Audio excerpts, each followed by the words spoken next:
Segundo Diplomado Presencial Dominical en Psicología Holoquinética. Clase número 4. 15 de agosto de 2010. Imparte el Dr. Rubén Feldman González. Rubén Feldman González es un pediatra, psiquiatra y neurólogo nacido en Argentina.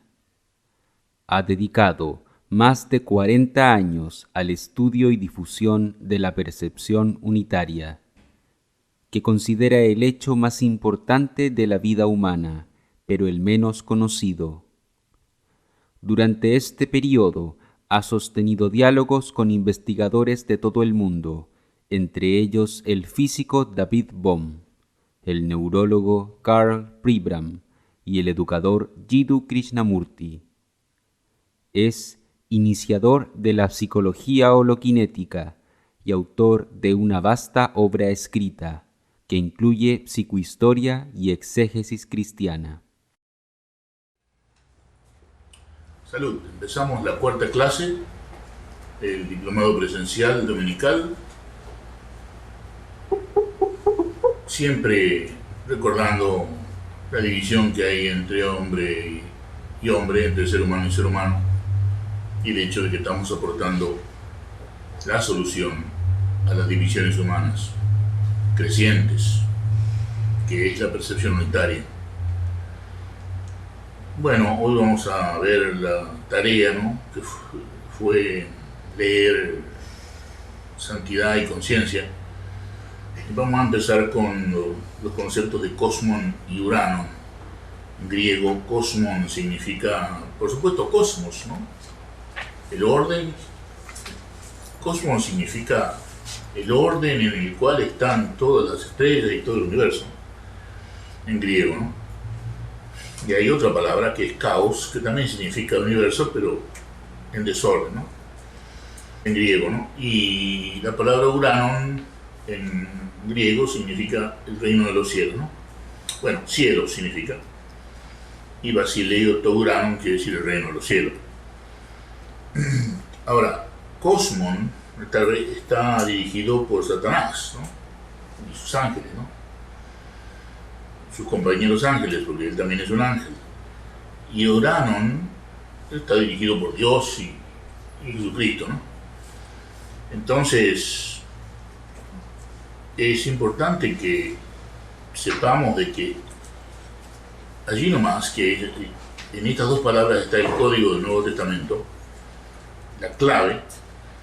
Tenemos la primera mala traducción, ¿no? Cosmos se traduce como mundo, y entramos en un problema porque mundo es una traducción muy estrecha de la palabra cosmos, y no es porque no exista la palabra mundo en griego, porque está la palabra oikosmenes, que quiere decir mundo, así que no es porque falte la palabra que se tradujo mal. Se tradujo mal por error. Y hoy en día tenemos teorías salvajes como que Jesucristo viene de Andrómeda, ¿no?, y por eso tenía poderes y todo lo demás, lo cual está en contra de la palabra original cosmos, ¿no?, porque todo el cosmos material está gobernado por Satanás. Por lo tanto, Jesucristo no puede venir de Andrómeda, ¿no?, a no ser que traduzcamos cosmos como mundo y que el mundo sea nada más que el planeta Tierra. Y lo que el hombre ha hecho en el planeta Tierra es el mundo, ¿no? Y insisto que hay una mala traducción allí, reduccionista, ¿no?, que puede llevar a muy malas interpretaciones y a teorías fantásticas banales como la de que Jesucristo viene de la estrella Andrómeda. Y Urano en el reino de los cielos. Empecemos con Javier. ¿Algún comentario o pregunta sobre Cosmos y Urano? No, De momento no. ¿Eduardo? ¿Alguien tiene un comentario o pregunta sobre Cosmos, Urano o el artículo de la santidad? Si no la hay, seguimos entonces con conciencia. La palabra conciencia todavía no tiene una definición adecuada en ciencia. El diálogo sobre la conciencia fue hecho con una colega médica que en Arcadia, California, cerca de Los Ángeles, California, y ella es especialista en coma, y lo que podemos decir de entrada es que estamos insinuando de que el cerebro trabaja por completo en ABC, ¿no? Y que solamente conocemos C. Que también existe una conciencia en percepción unitaria y otra en percepción fragmentaria. La conciencia B es percepción unitaria y la conciencia del pensamiento es la percepción fragmentaria. Ahora, la palabra conciencia desde el punto de vista etimológico quiere decir darse cuenta de todo junto, lo cual sería sinónimo de percepción unitaria. Por lo tanto, no se aplicaría a la percepción fragmentaria, pero decimos que hay, como no hay una definición de conciencia, que hay una conciencia en percepción fragmentaria del pensamiento y otra en B o percepción unitaria. También dijimos que hay dos inteligencias, una inteligencia que se mide con el coeficiente intelectual, por ejemplo con el WIS-3, el test de WIS-3, el coeficiente intelectual que se mide es del ámbito C, ¿no? Del proceso MTA. Y esa es, vamos a decir así, la inteligencia del proceso MTA, o el ámbito C, que puede medirse con un test, WIS-3, por ejemplo, y que la inteligencia de B, o percepción unitaria, en realidad alude a la capacidad que todos tenemos de diferenciar cuándo necesitamos el pensamiento y cuándo no, para poder estar en la bendición de la percepción unitaria. Eso antes de que uno pueda vivir en ABC y que se pueda vivir naturalmente en los tres ámbitos, ¿no? En el coma no hay ABC. En el coma hay una mínima función cerebral y solo existe el C homeostático, que es la forma mínima del ámbito C. La forma más primitiva de funcionamiento del ámbito C es la homeostasis: mantenimiento de la temperatura, mantenimiento del cloro, del sodio, de los glóbulos rojos. Y a ese nivel muy básico y mínimo del ámbito C se reduce la vida cuando la persona está en coma. La mínima función cerebral en el ámbito C.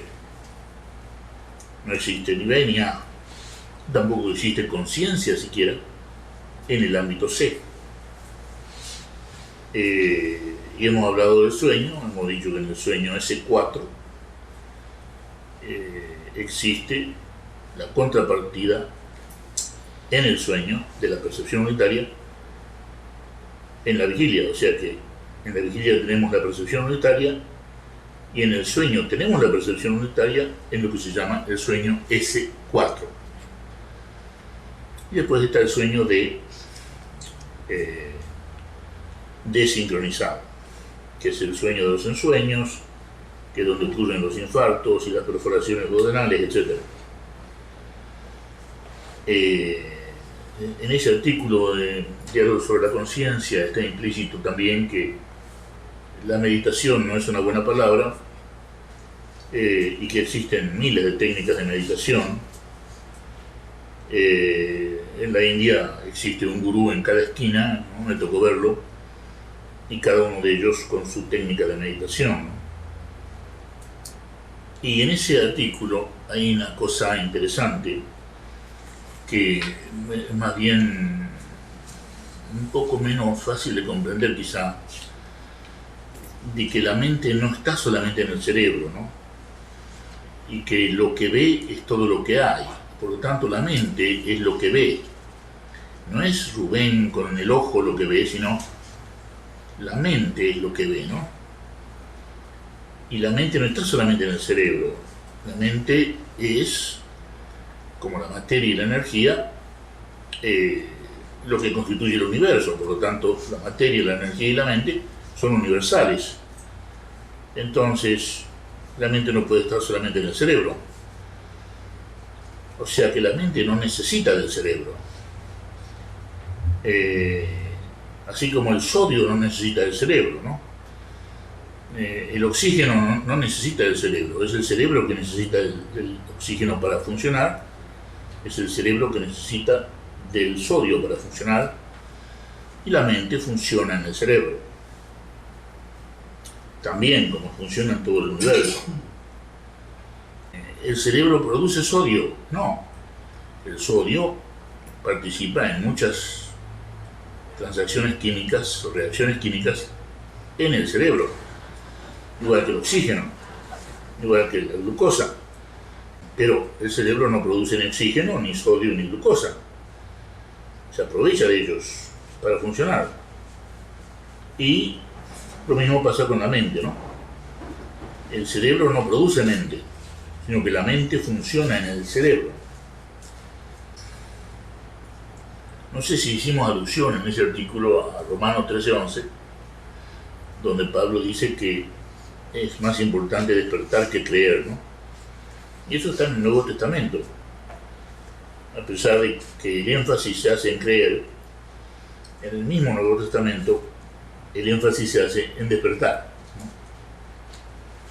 ¿no? Y no en creer. Y nosotros decimos que existe un segundo despertar, que es la percepción unitaria. Un segundo despertar en la vigilia, que es la percepción unitaria, ¿no?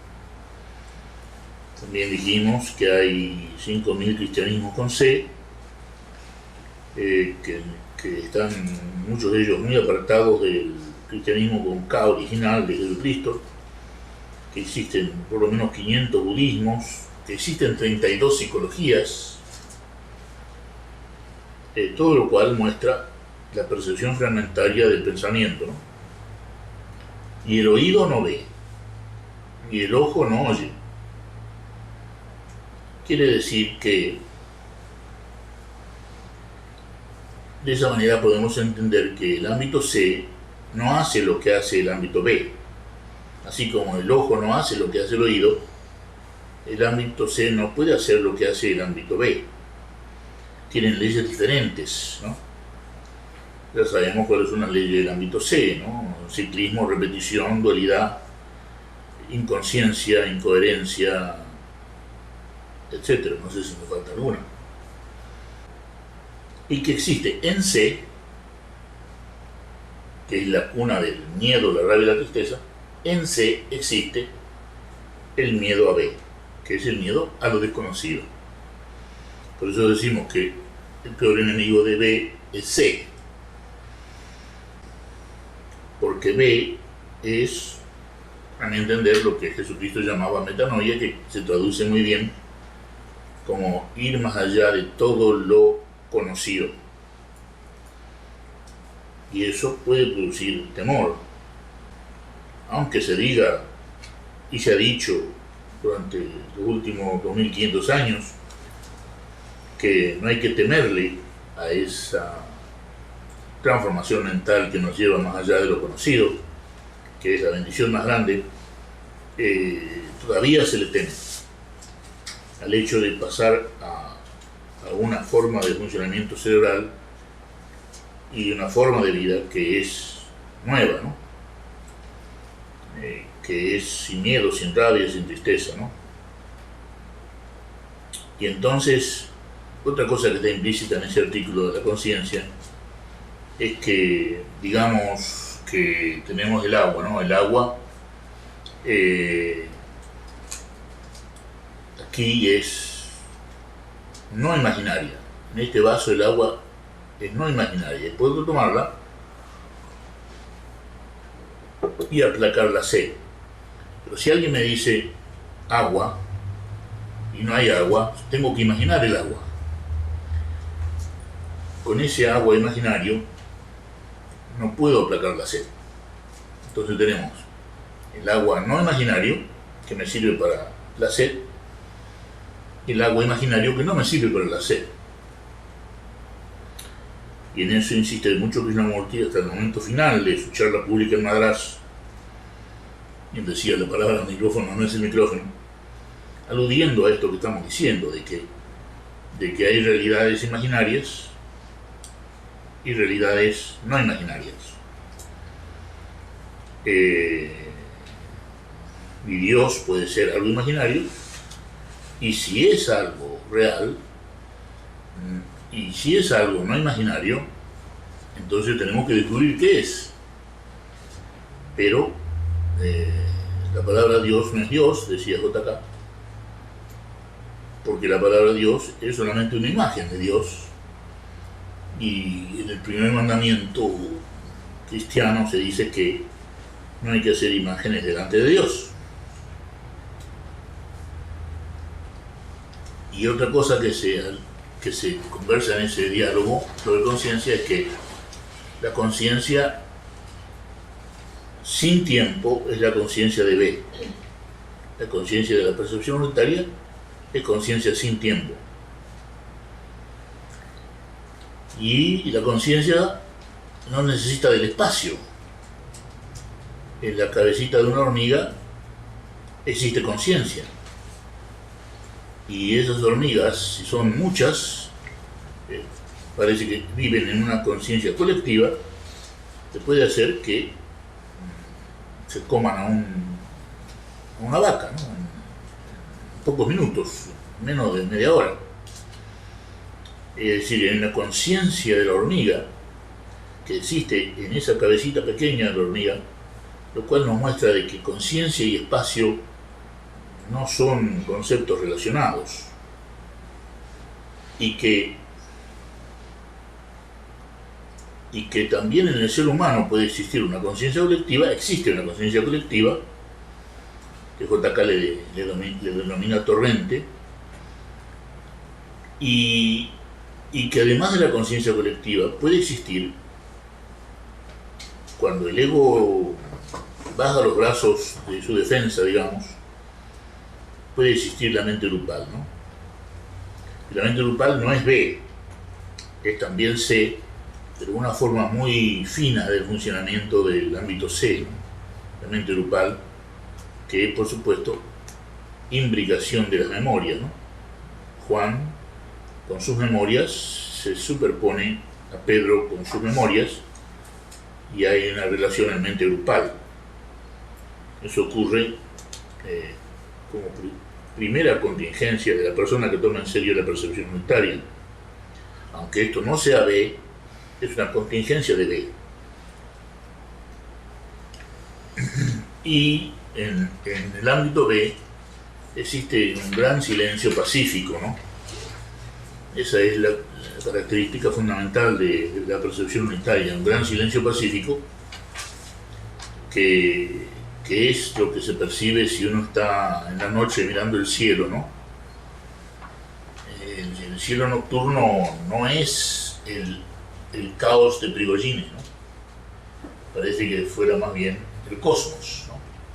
El orden universal. O por lo menos el ser humano puede percibir nada más que el orden universal. Y si hay un desorden en el universo, no lo percibe el ser humano en su jardín en la noche, en la oscuridad mirando el cielo, sino que en percepción unitaria puede haber un gran silencio pacífico en contacto con el cosmos, en orden, ¿no? En paz. Esas son las implicaciones fundamentales de la tarea, ¿no? No sé si ustedes han visto más en el diálogo o tienen preguntas o comentarios.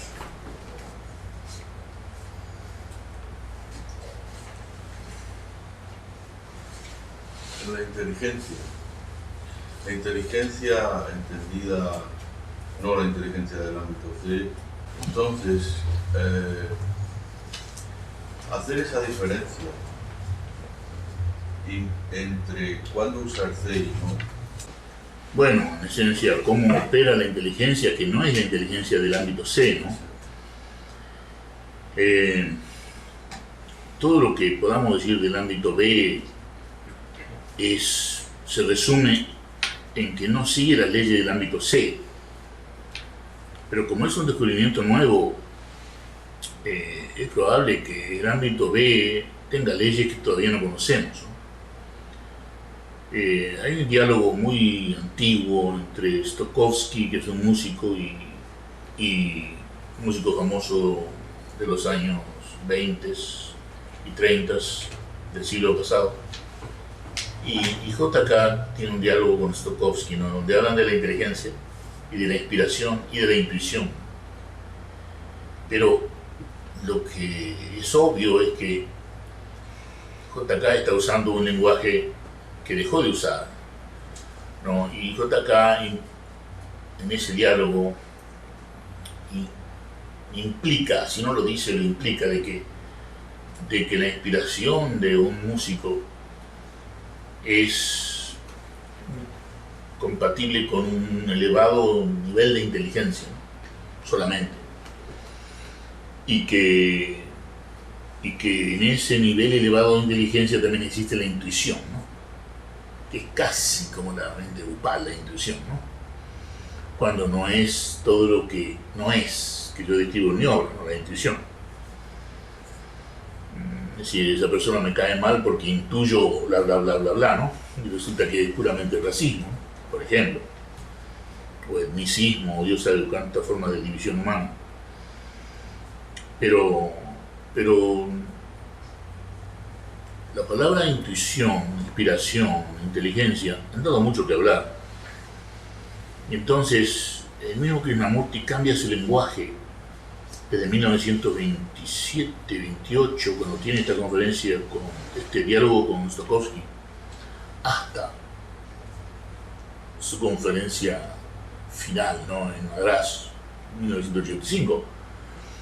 En esos 60 años, Krishnamurti transforma su lenguaje, a pesar de que sigue siendo un lenguaje cotidiano y simple. Continúa utilizando la palabra mente con 3 significados, lo que puede llevar a mucha confusión,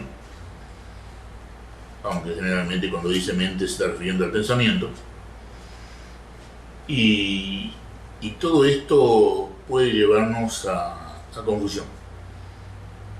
Pero si definimos a la inteligencia de B, ¿no?, como algo que fundamentalmente nos permite saber cuándo pensar y cuándo no, tenemos una comprensión de la inteligencia B muy grande, porque nos permite entender que el pensamiento no es permanentemente necesario. Y eso ya es un acto de inteligencia, comprender que el pensamiento no es permanentemente necesario. Es solamente necesario 20, 30 minutos por día, cuando uno piensa mucho. Entonces, ¿cuándo usar el pensamiento? Muy poco. ¿Y cuándo vivir en percepción unitaria? Todo el día. Es una forma de inteligencia. Pero las leyes de la inteligencia del ámbito B, yo creo que están todavía lejos de nosotros, de comprenderlas, ¿no? O el movimiento mismo del ámbito B, con sus leyes, creo que está lejos todavía, ¿no? Excepto lo que ya dije, de lo que podemos decir de B es lo que no es. El ámbito B no es repetitivo, no es cíclico, no es egocéntrico, no es dual, no es hipnótico, no es temporal, porque el tiempo no está allí, es irrelevante, y tampoco es inconsciente, es puramente consciente, y tampoco es incoherente. Entonces, estamos entendiendo lo que es el ámbito B por la vía negativa, según el lenguaje de Krishnamurti, ¿no? La vía negativa quiere decir lo que no es más que lo que es. Sabemos más de lo que no es que lo que es. No sé si estoy contestando. Sí. Este tema es abordado muy poco en psicología y en psiquiatría, porque es un tema difícil y no existen definiciones sobre la palabra conciencia. Y sobre la palabra inteligencia, bueno, la primera definición aceptable fue la de Binet, ¿no? pero que se refiere a la inteligencia del ámbito C, ¿no? La capacidad de llegar a una meta, ¿no? O sea, una simple definición, pero que da lugar al test de Binet y luego al test de Wechsler, etcétera, etcétera.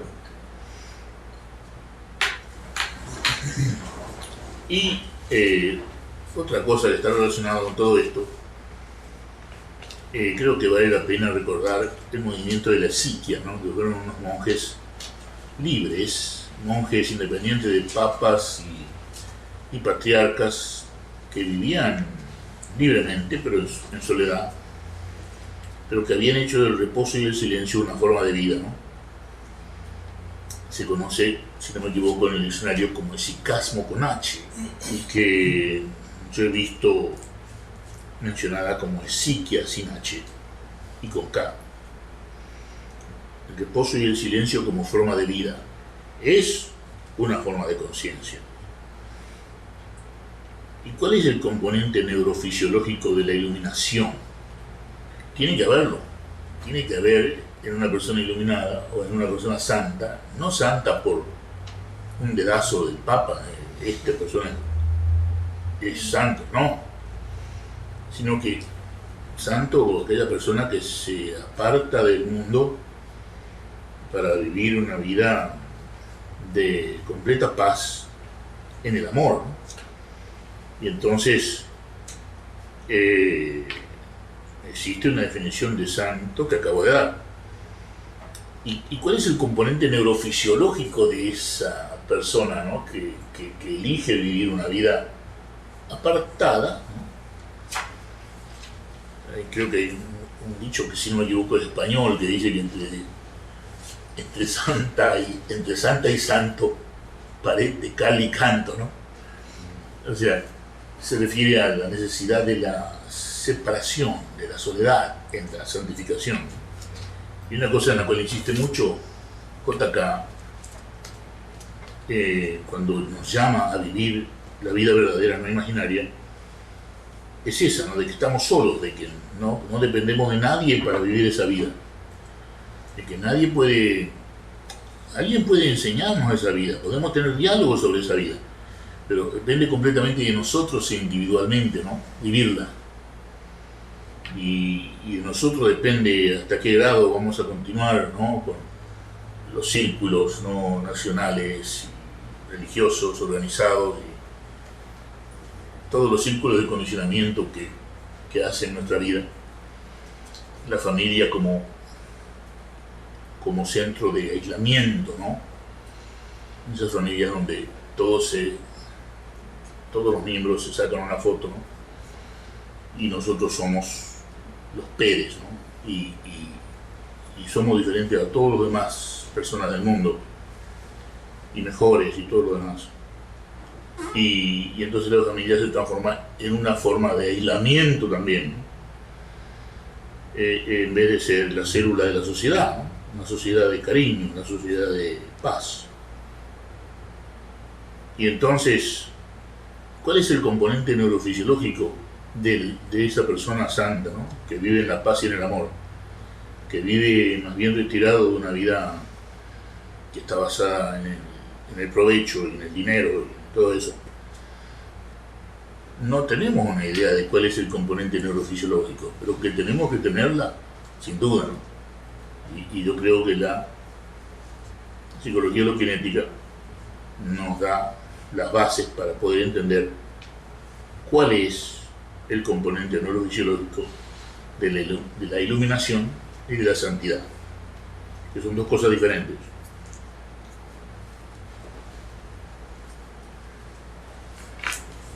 Entonces, tienen preguntas y comentarios sobre esto antes de pasar al yo, ¿no?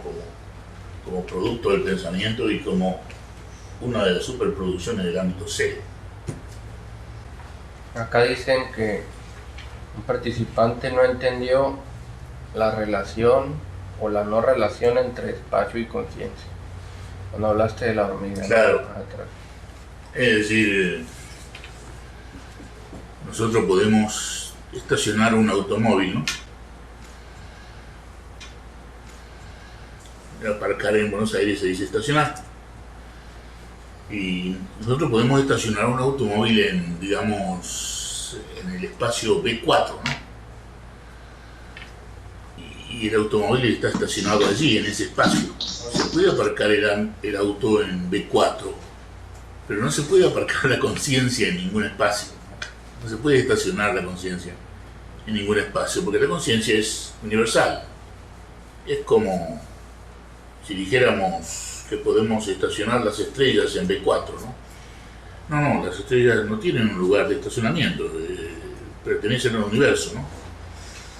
Y la inteligencia pertenece al universo, y la mente pertenece al universo, y la materia pertenece al universo. Y entonces tenemos que partir de esta concepción universal para entender la mente, para entender la materia y para entender la energía. Y el cerebro es materia, mente y energía, ¿no? Todo lo cual es universal, no solamente cerebral. Y no sé si estoy contestando ya por qué no hay relación entre conciencia y espacio. ¿Estoy contestando? Sí, gracias. Bueno. Y una pregunta de otro participante, si pueden explicar la diferencia entre santidad y iluminación. Lo que iba a Sí, santidad. Y el componente neurofisiológico. ¿Esa es tu pregunta? Bueno, el componente neurofisiológico todavía no lo sabemos. Yo digo que la psicología hologenética está en una situación privilegiada para explicar el componente neurofisiológico en algún momento de cosas como esa, ¿no? Cuando se entiendan más estas cosas que conversamos, como la santidad y la iluminación, de lo cual tenemos solamente vagas definiciones, vagas alusiones. Y por supuesto que no nos referimos al iluminado Pedro que se autodenomina iluminado, o al santo tal y tal que lo nombró el Papa. No estamos hablando de eso, estamos hablando de verdaderos estados neurofisiológicos que se manifiestan en una incorruptibilidad física y psicológica. Y la incorruptibilidad comienza, a mi entender, por el bolsillo. Es decir, ¿qué hace una persona con su bolsillo? Ahí sabemos si una persona es corrupta o no. No es lo que hace con sus genitales, lo que hace que una persona sea corrupta, sino qué es lo que hace con el dinero, ¿no? Ahora bien, el santo y el iluminado tienen muy poco pensamiento sobre el dinero, por empezar. ¿Y qué es el santo? El santo es una persona incorruptible que ha sido definida como una persona que está llena de amor y de paz, y que puede o no dedicarse a enseñar eso a otras personas. Porque están los santos que se han aislado y los santos que comienzan a profetizar, ¿no? O sea, a hablar, ¿no? En ese éxtasis en el que viven, salen a conversar sobre lo que viven de manera tal de que se difunda. Y el iluminado es algo diferente. La definición que tenemos, primera de todas, es la de Teognostos, por allá por el año 300 o 400 de nuestra era. Teognostos, que es uno de los monjes de la Esiquia, esos monjes que se iban solos sin ninguna autoridad a vivir la vida en el reposo y el silencio. Estaban casi todos en Egipto, ¿no? En el desierto de Egipto. Y escriben un libro que se llama La Filocalia, el amor a la belleza, ¿no?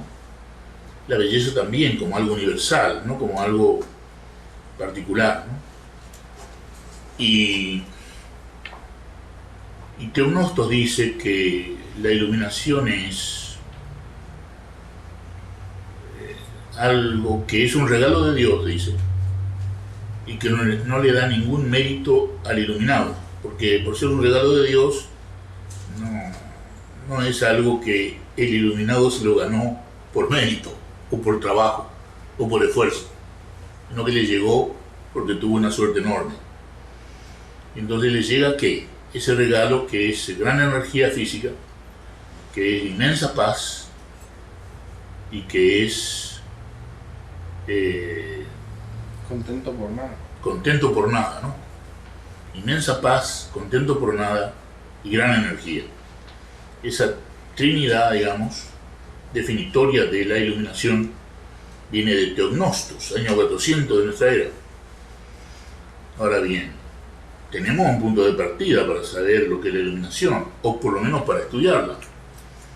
Y entonces tiene diferencias, estamos hablando del ámbito A, ¿cierto? Iluminación es una cosa y santidad es otra cosa dentro del ámbito A.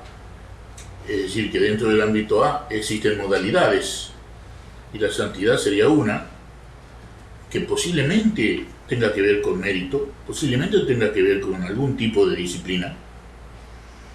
En cambio, la iluminación es algo que viene por casualidad, digamos, como regalo de Dios, ¿no? Estoy contestando. Sí. Pero entonces no necesariamente o no la iluminación implica la santidad de una persona. No necesariamente entonces. No necesariamente. ¿Puedes repetir? Sí, que Javier dice que la iluminación no implica santidad en una persona. Claro que no, porque la iluminación es un regalo de Dios y la santidad es algo que se define sobre todo por aquella persona que vive en el amor y que vive en la paz, ¿no? Y que puede o no enseñar y puede o no aislarse de lo que se llama mundo, ¿no? Que tiene una relación con el dinero que es muy especial y muy diferente a la relación que tiene la mayor parte de la gente con el dinero, que muchos consideran como base para entender la santidad la relación con el dinero, ¿no? Y en la Iglesia Católica ustedes saben que para entrar a un monasterio se hacen votos, ¿no? El de castidad, el de pobreza y el de obediencia. Quiere decir que la pobreza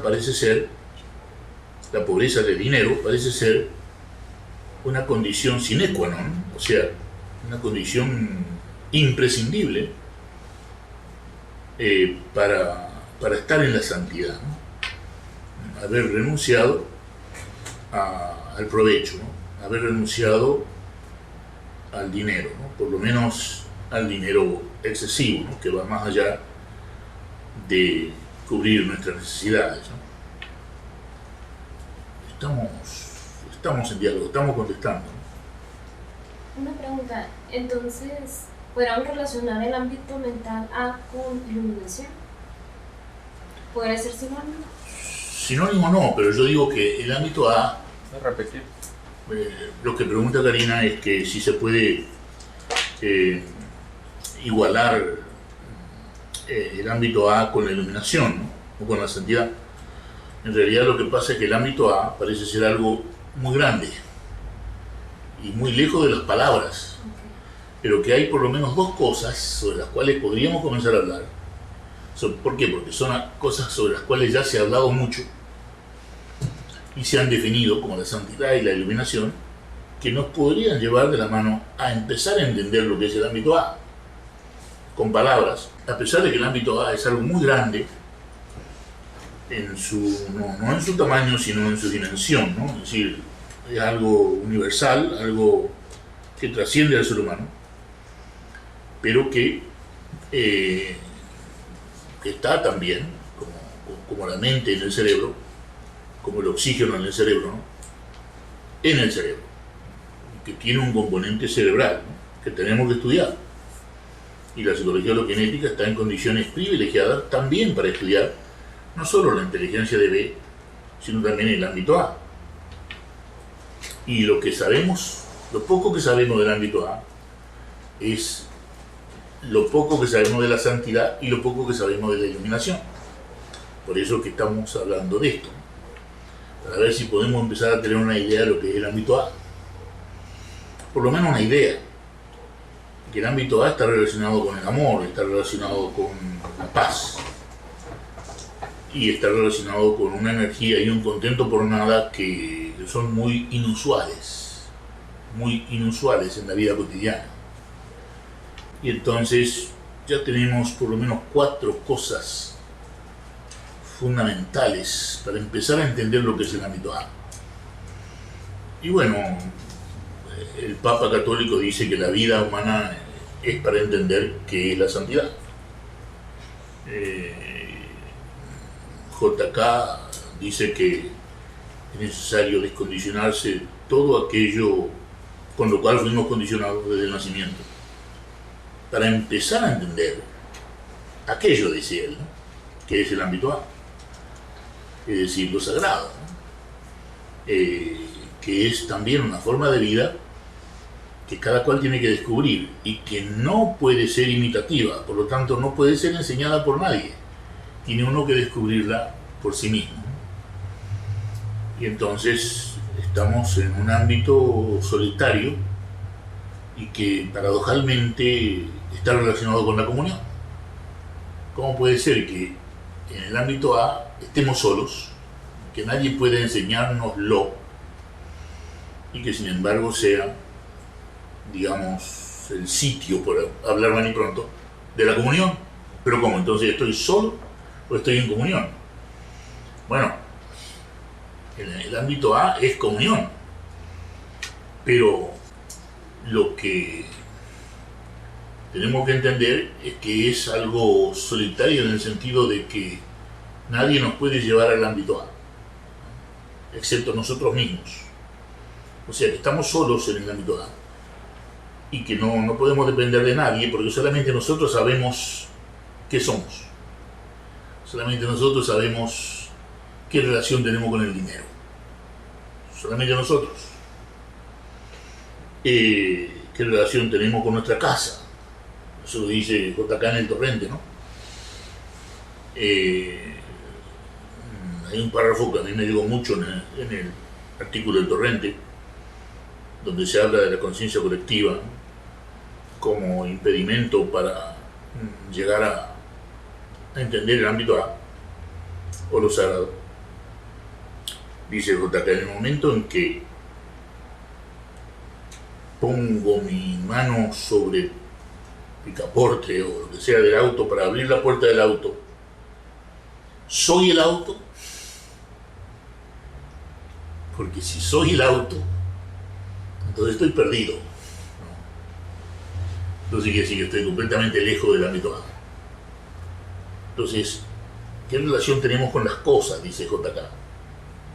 ¿Qué relación tenemos con la casa en la cual vivimos?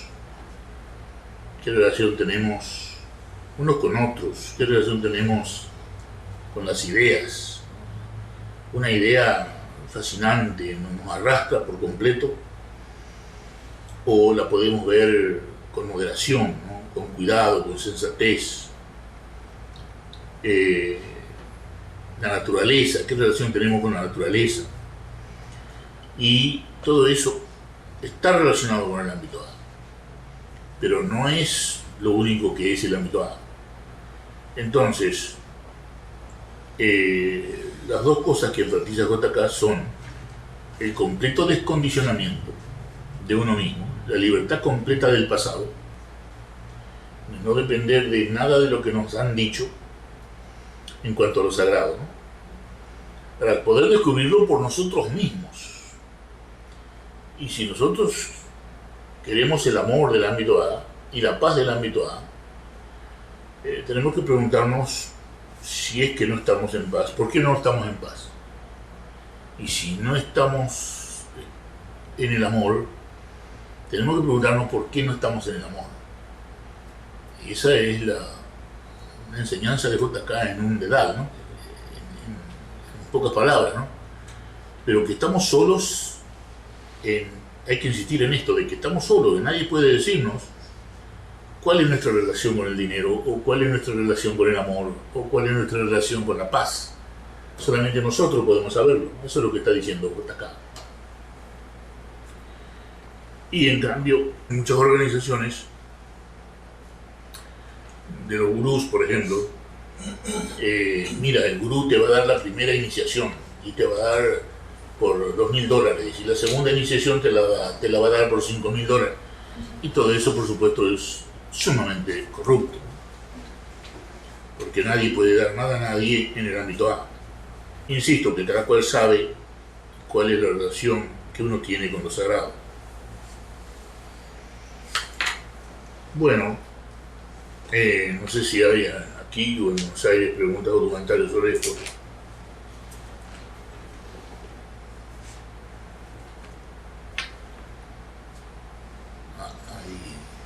¿No hay preguntas o comentarios? Allá no sé. Aquí tampoco. Yo, profundizar un poco en relación a la que comentábamos ahorita, del iluminado, pues no implica ser santo, pero sí implica, en términos de psicología genética, el intento constante de la percepción vital. El intento constante de la percepción unitaria parece ser la contingencia fundamental para que llegue ese regalo. Como JK dice, ¿no? Abrir la ventana para que entre el viento, ¿no? Y el viento sería lo sagrado, sería, por ejemplo, la iluminación. ¿Y cómo abrimos la ventana? Escuchando, ¿no? Todo el sonido al mismo tiempo y sintiendo el peso al mismo tiempo, ¿no? Y eso es abrir la ventana a lo sagrado, ¿no? Por ejemplo, la iluminación. Y eso lo dice repetidamente JK. No sé si te contesto. Sí. Acá preguntan, ¿cuál es la relación entre mérito y santidad? Claro. Bueno, hay algunos, no todos, que dicen que la santidad sin mérito no llega. No es como la iluminación, que es un regalo de Dios, y que el iluminado no tiene ningún mérito ahí, ¿no? Porque eso le llegó por regalo de Dios.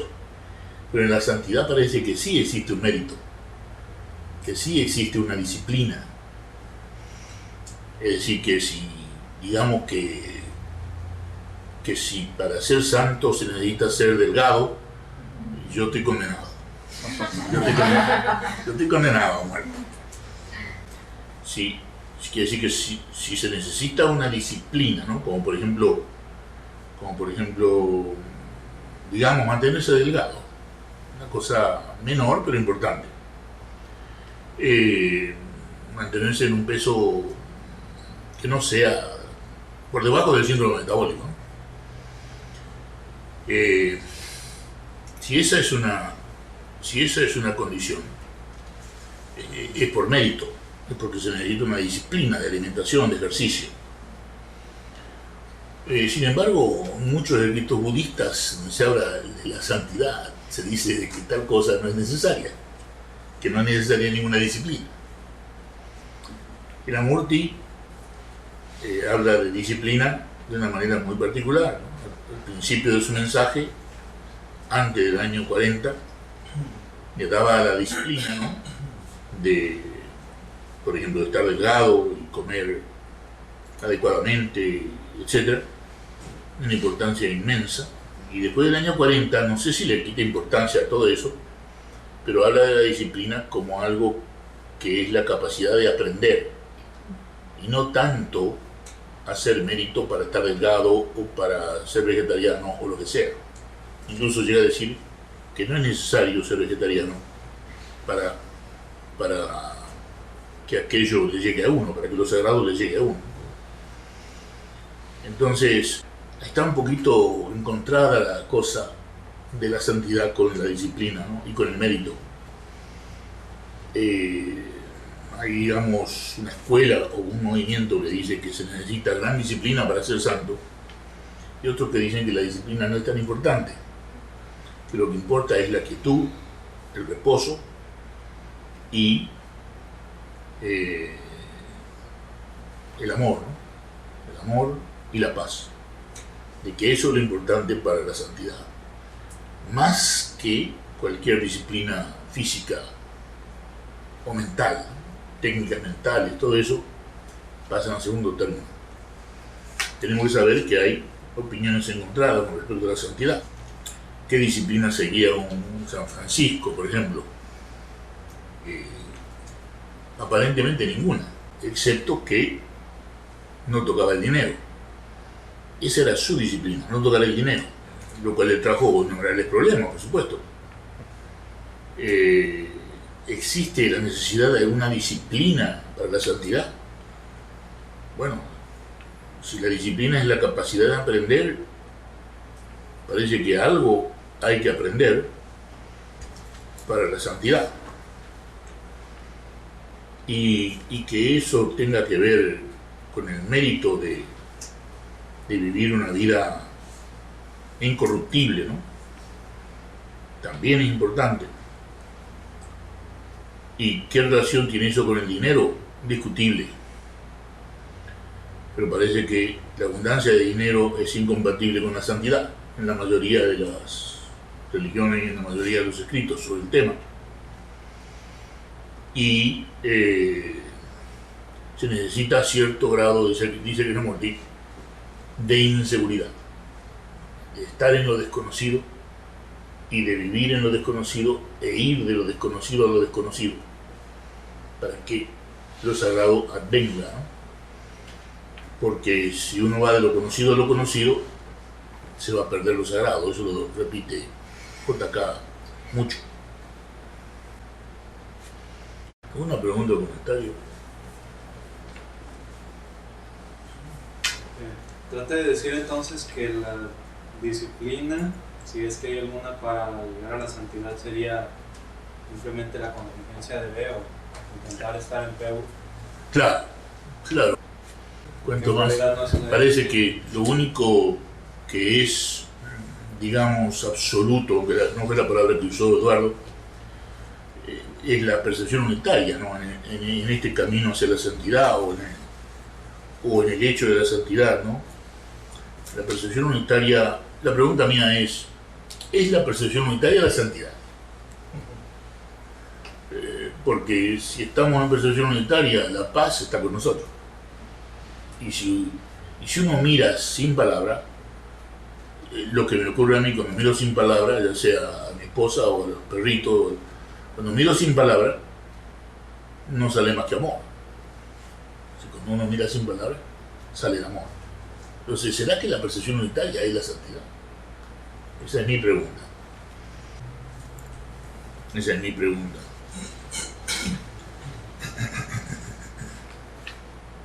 ¿Alguna otra pregunta o comentario?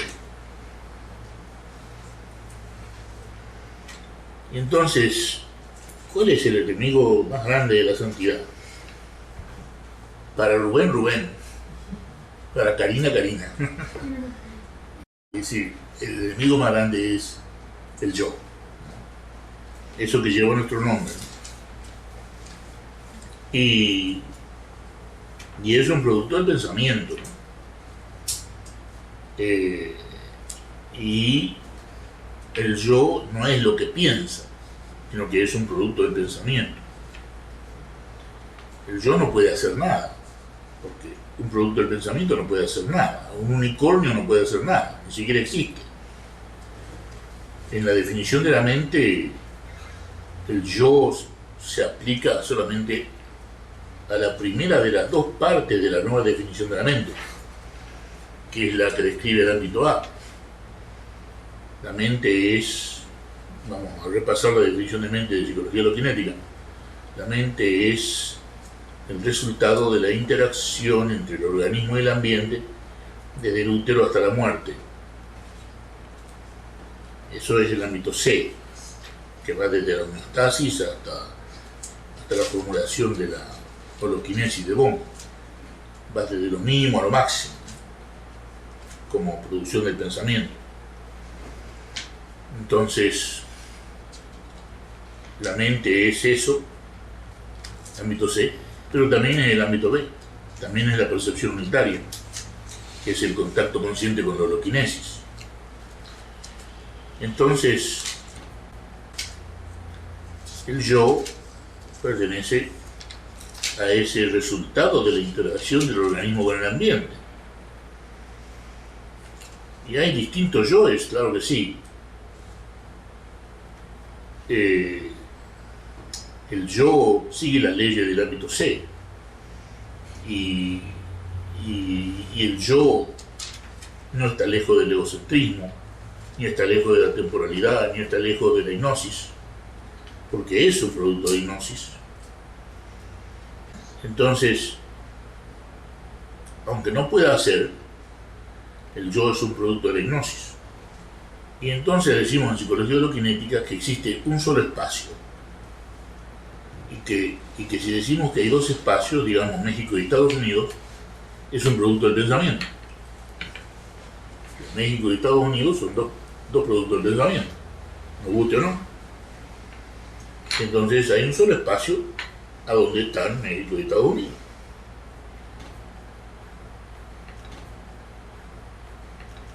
Y que existen dos órdenes, ¿no? El implícito y el explícito. Que eso lo vamos a ver con más cuidado más tarde. Que existen tres tiempos: el tiempo absoluto de Newton, el tiempo relativo de Einstein y el tiempo irrelevante de David Bohm. Que existen tres ámbitos de la mente humana. El ámbito C, que es aquel que conocemos, aquel en el cual vivimos y morimos, y con un poco de suerte, estudio, diálogo, podemos entender ese otro ámbito de la mente que es el ámbito B. Y la mera existencia del ámbito B parece ser suficiente para que venga el ámbito A.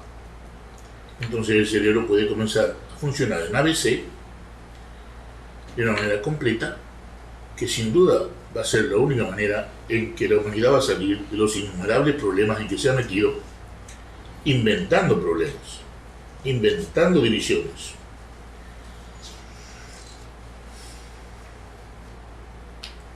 Ahora bien, Platón, ¿no?, tuvo una influencia muy grande en el cristianismo, ¿no?, y con cosas que son completamente incompatibles con el cristianismo.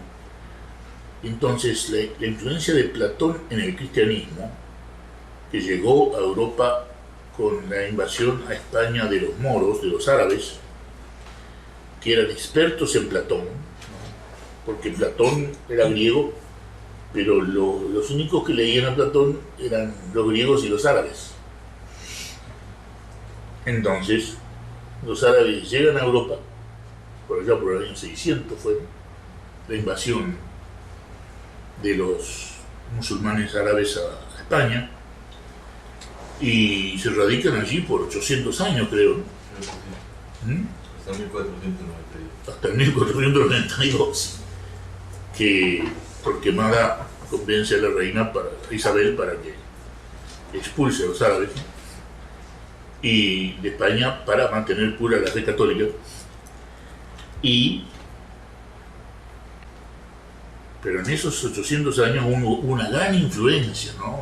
Personas como Averroes, eran todos platónicos, y influyeron enormemente al cristianismo, sobre todo el catolicismo hispánico. Y Platón a veces está más metido en el cristianismo que el mismo Cristo con K. Y la idea del amor platónico y todo eso no tiene nada que ver con Jesucristo.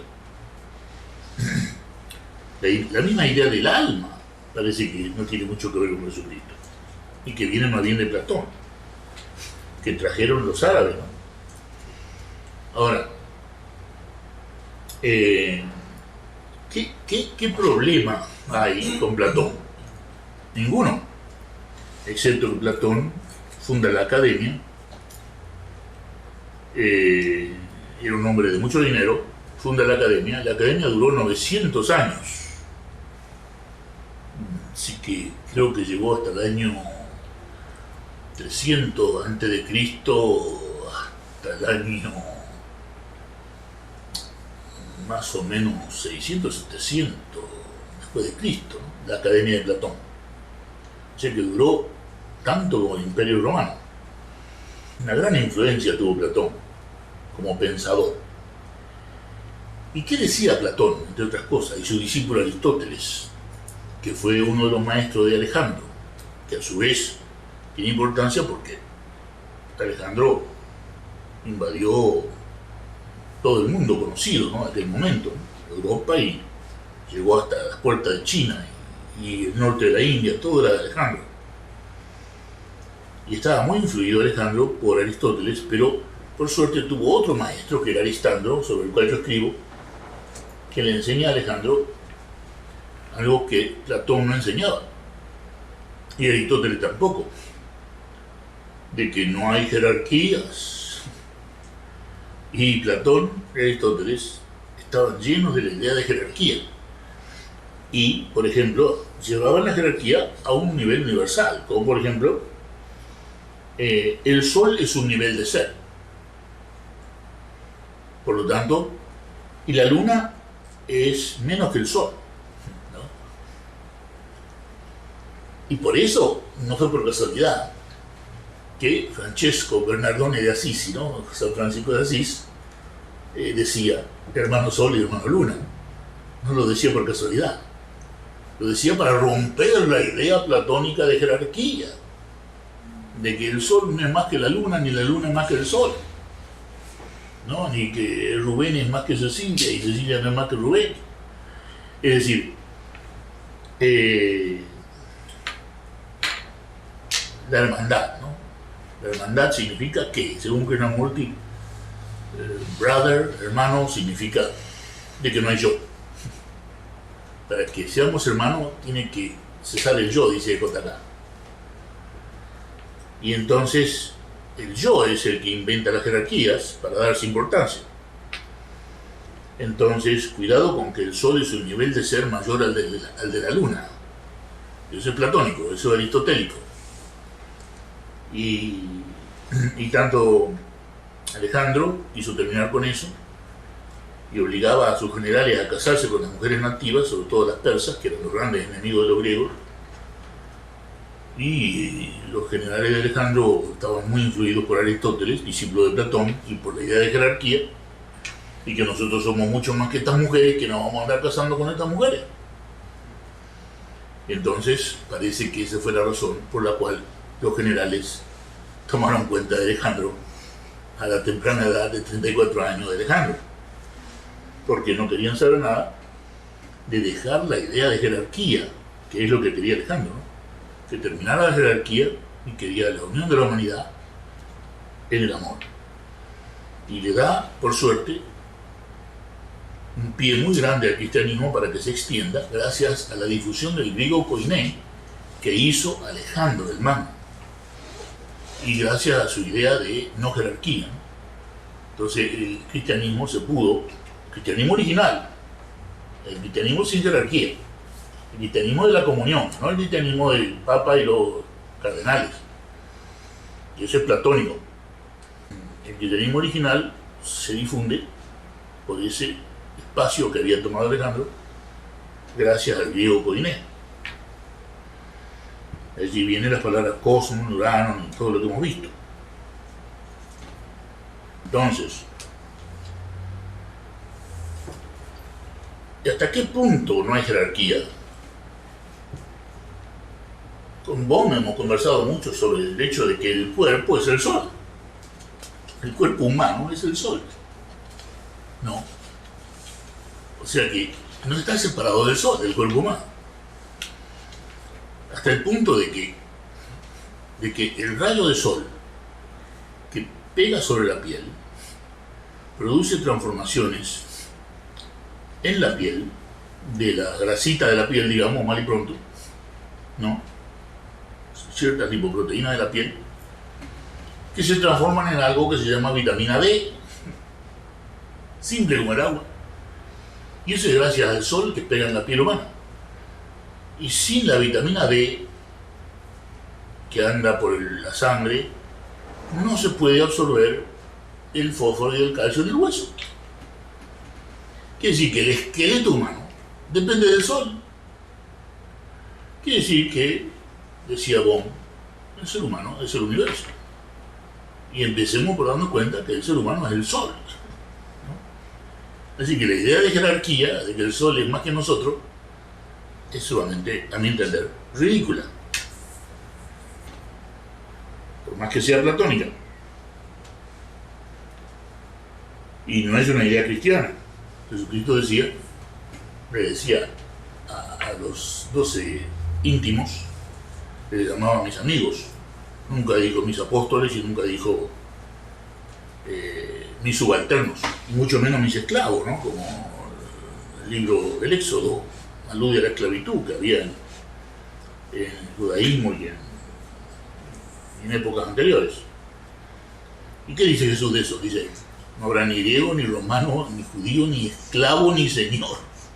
O sea que termina con la costumbre de la esclavitud, que también habían adoptado los judíos, a pesar de que los judíos habían sido esclavos de no sé quién. Los babilónicos habían sido esclavos durante muchos siglos, y después de los egipcios. Y sin embargo tenían, como lo demuestra el Viejo Testamento, leyes de esclavitud, con las cuales termina Jesucristo, que dice: no habrá ni esclavo ni habrá señor. O sea, Jesucristo termina con la idea de jerarquía. Por eso que es una gran revolución que todavía no ha sido asimilada, la de Jesucristo. Tenemos la metáfora de la casa, mente, y de la oruga y la mariposa. Ustedes ya la conocen. Son metáforas que son útiles para empezar a entender todo esto que hemos estado hablando, ¿no? De que la oruga que se mete en el capullo, lo cual es una hazaña, se transforma en algo completamente diferente a la oruga y sale volando, mariposa. Y entonces, ¿qué podemos aprender de la oruga? Que la oruga no sigue a la mariposa. Si la oruga sigue a la mariposa, no se va a meter en el capullo y no va a ser mariposa. Otra vez, JK, que nos dice: no sigan a nadie. En el terreno espiritual estamos solos y cada uno de nosotros sabe a dónde está desde el punto de vista espiritual. Cuánto amor hay en nosotros, cuánta paz hay en nosotros, eso lo sabemos solamente nosotros. Digamos, Eduardo, ¿es el pensamiento hipnosis? Sí. ¿Por qué crees tú que decimos que el pensamiento es hipnosis? Bueno, creo que crea imágenes o ilusiones en aquel que los revive y termina sacándolo de la realidad. Sí, absolutamente. Y algo que ya ha sido demostrado por Bernheim, la experiencia de Bernheim. Y lo que tú dices, de que termina por producir imágenes que llegan a sacarnos de la realidad. Bueno, un ejemplo de hipnosis. Mira qué fácil que es la hipnosis. Relájate. ¿Cuántas veces lo han escuchado? Si no fue de papá, si no fue de mamá, si no fue de un sacerdote o de un gurú, o de un psicoterapeuta o de un maestro. ¿Cuántas veces hemos escuchado esa palabra de algún amigo que nos ve nervioso? Relájate. Lo que tú necesitas, relájate. Ese es un acto de hipnosis. Es muy sutil.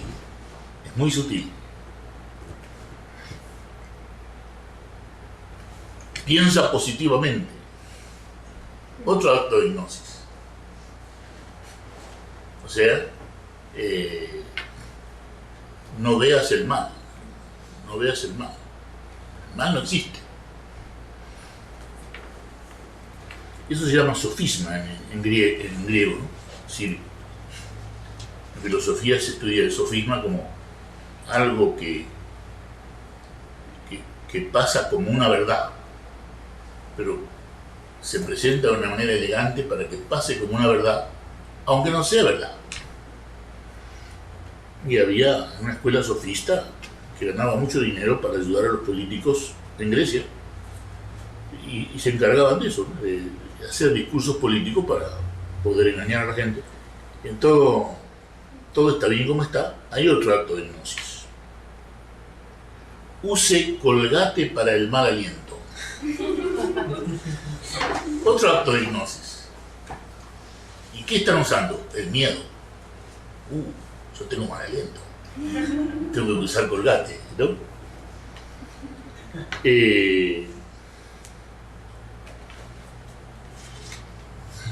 Digamos que hay una nación que se llama, ¿qué te diré? Groenlandia. porque acá no hay nadie de Groenlandia, podemos decirlo. Que alguien venga y diga, yo soy muy orgulloso y estoy muy orgulloso de ser de Groenlandia. ¿No? ¿Y dónde está el mérito que tú tienes para ser de Groenlandia? Si tú naciste en Groenlandia, como podía haber nacido en la Patagonia. Es decir, hay un accidente de que naciste en Groenlandia, que hace que estés orgulloso de ser de Groenlandia, ¿no? O de ser argentino, o de ser mexicano.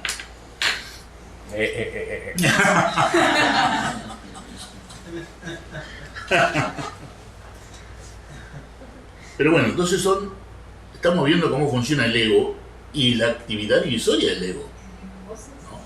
El ego no puede hacer nada, pero puede dividir. Ahora bien, muchas veces en la escuela a mí se me ha dicho, todos somos iguales.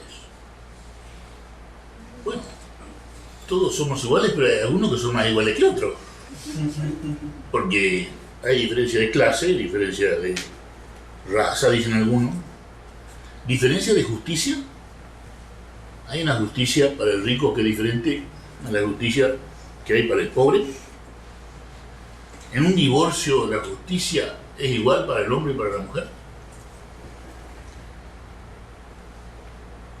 Tu voto decide. Estamos viendo la hipnosis en acción social. Los buenos ganan. Los bancos son confiables.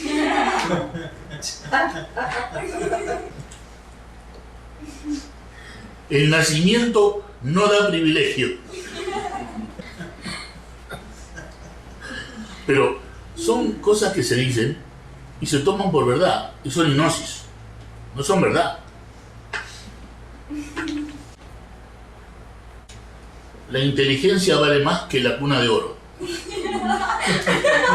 Bueno, eso lo decía Napoleón. Creo que hoy es el día del nacimiento de Napoleón. Hoy sí. Lo decía Napoleón. Decía textualmente, la inteligencia vale más que la cuna de oro, y hizo leyes para que la cuna de oro no fuera tan importante. Y así le fue, porque con solamente el dinero de la monarquía inglesa desapareció Napoleón. No se necesitó mucho dinero, más que el de la monarquía inglesa, que compró a la monarquía de toda Europa para terminar con Napoleón, por decir cosas como esa.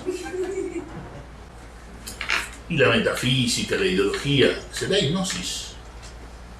Carl Jung decía que existen arquetipos psicológicos que, por ejemplo, el ánima, animus, que es el más conocido, ¿no? Que todos tenemos un aspecto femenino y masculino, ¿no? La mujer tiene un aspecto masculino, el hombre tiene un aspecto femenino. Inconsciente y colectivo, o sea que es para todos. Y que esos arquetipos condicionan los sueños, las conductas y las actitudes. Quiere decir que existen núcleos de hipnosis que están dentro nuestro, no vienen de afuera. Eso es lo que está diciendo Jung, que existen núcleos de hipnosis, parece construidos, como dice Chomsky, el lenguaje está ya estructurado en el sistema nervioso, ¿no? De la misma manera, en el sistema nervioso ya está estructurado el arquetipo.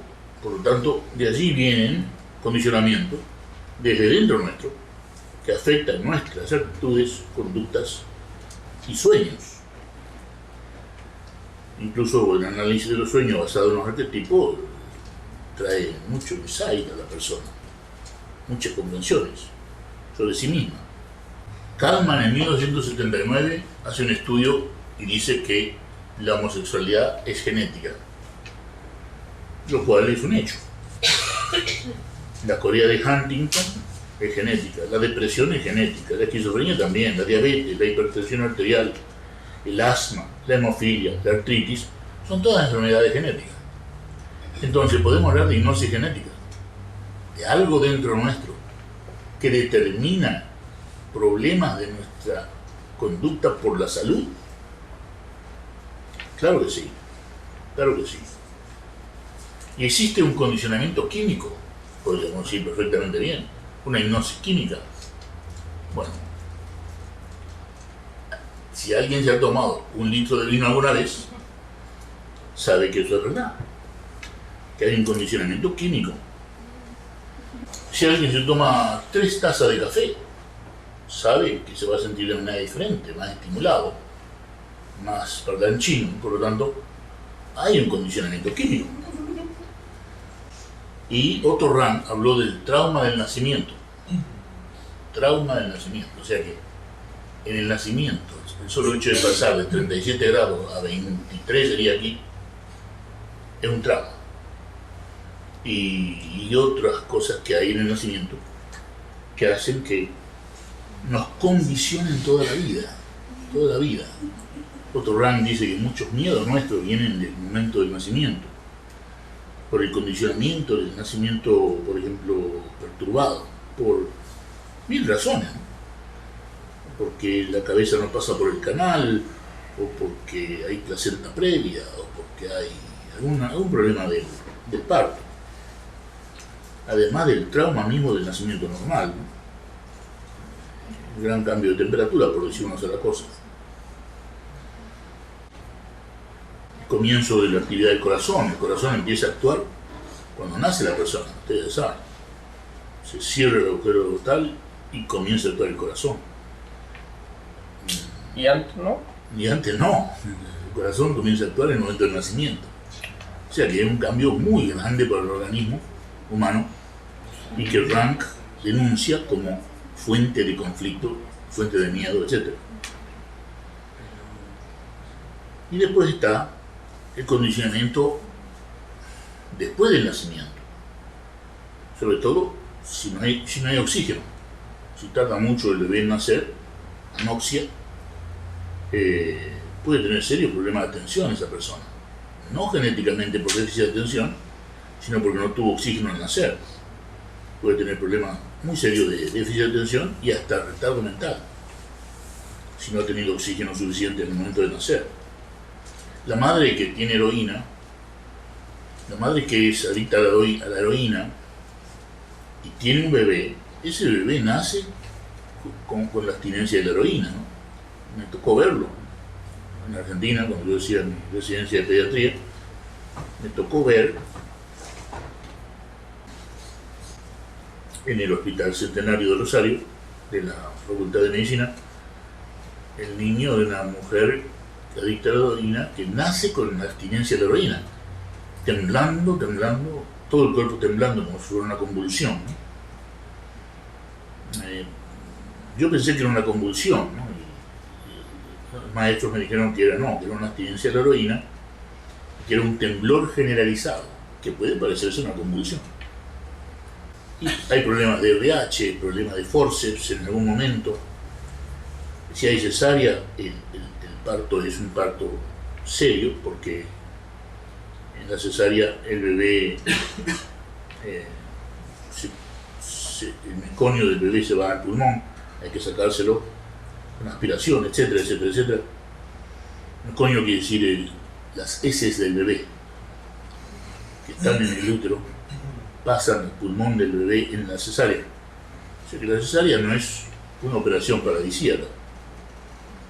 Y después, ya Freud nos habló de los traumas en el desarrollo epigenético del yo, estamos hablando del yo, y de la hipnosis, la etapa oral, anal, fálica y genital, que a su vez pueden tener traumas en el desarrollo epigenético del ego. Por ejemplo,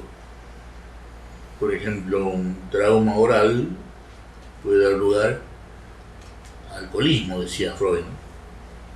¿Cuál es un trauma oral? Que la madre sea distante, que la madre no deje mamar, etc. Y hablamos de que hay 4 tipos de memoria, ¿no? La memoria filogénica, que es la memoria de la especie humana, que está en nosotros. La memoria homeostática, ¿se acuerdan? Que es la que el bebé nace con memoria homeostática para regular temperatura, sodio, glóbulo rojo, potasio. la memoria natal de Otto Rank, trauma del nacimiento, y la memoria perinatal del niño que tiene anosmia, la madre heroínica, cesárea, etc. Hay entonces 4 tipos de memoria en un individuo. Epigenética. La memoria filogenética, que es la memoria de la especie humana. Por ejemplo, los arquetipos de Jung pertenecen a la memoria filogenética. Así le llamaba Freud. Jung le llamó arquetipos para diferenciarse de Freud, pero en realidad es memoria filogénica. Y está la memoria homeostática, la memoria natal y la memoria perinatal, en cada uno de nosotros, condicionándonos, hipnotizándonos. O sea que tenemos un trabajo muy grande si nos interesa el ámbito A. Pero ahí no figura la epigenética cuando La memoria, la natal es epigenética. la memoria filogenética es la memoria de la especie humana. Ahora, Contando la epigenética. en el individuo, digamos, toda otra memoria es epigenética, porque viene después del gene. Bueno, la memoria homeostática es genética, y la memoria natal y perinatal, esa ya empieza a ser epigenética. O de que ocurrió algo con tu papá hace 10 años, eso es memoria epigenética. ¿Alguna pregunta o comentario? Buenos Aires, tenemos preguntas o comentarios.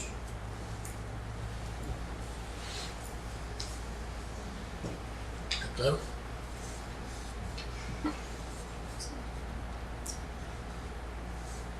¿Yolanda? ¿Está claro, Eduardo? ¿Algún ejemplo por ahí de memoria filogenética? Bueno, los arquetipos de Jung, que existen en la estructura del sistema nervioso, decía Jung, memorias arquetípicas, como por ejemplo un aspecto femenino en el varón y un aspecto masculino en la mujer, que son memorias de la especie humana. El solo hecho de que haya habido tantos seres humanos antes que nosotros han dejado en nuestro sistema nervioso personal, digamos, individual, lo femenino y lo masculino psicológicamente en cada uno de nosotros.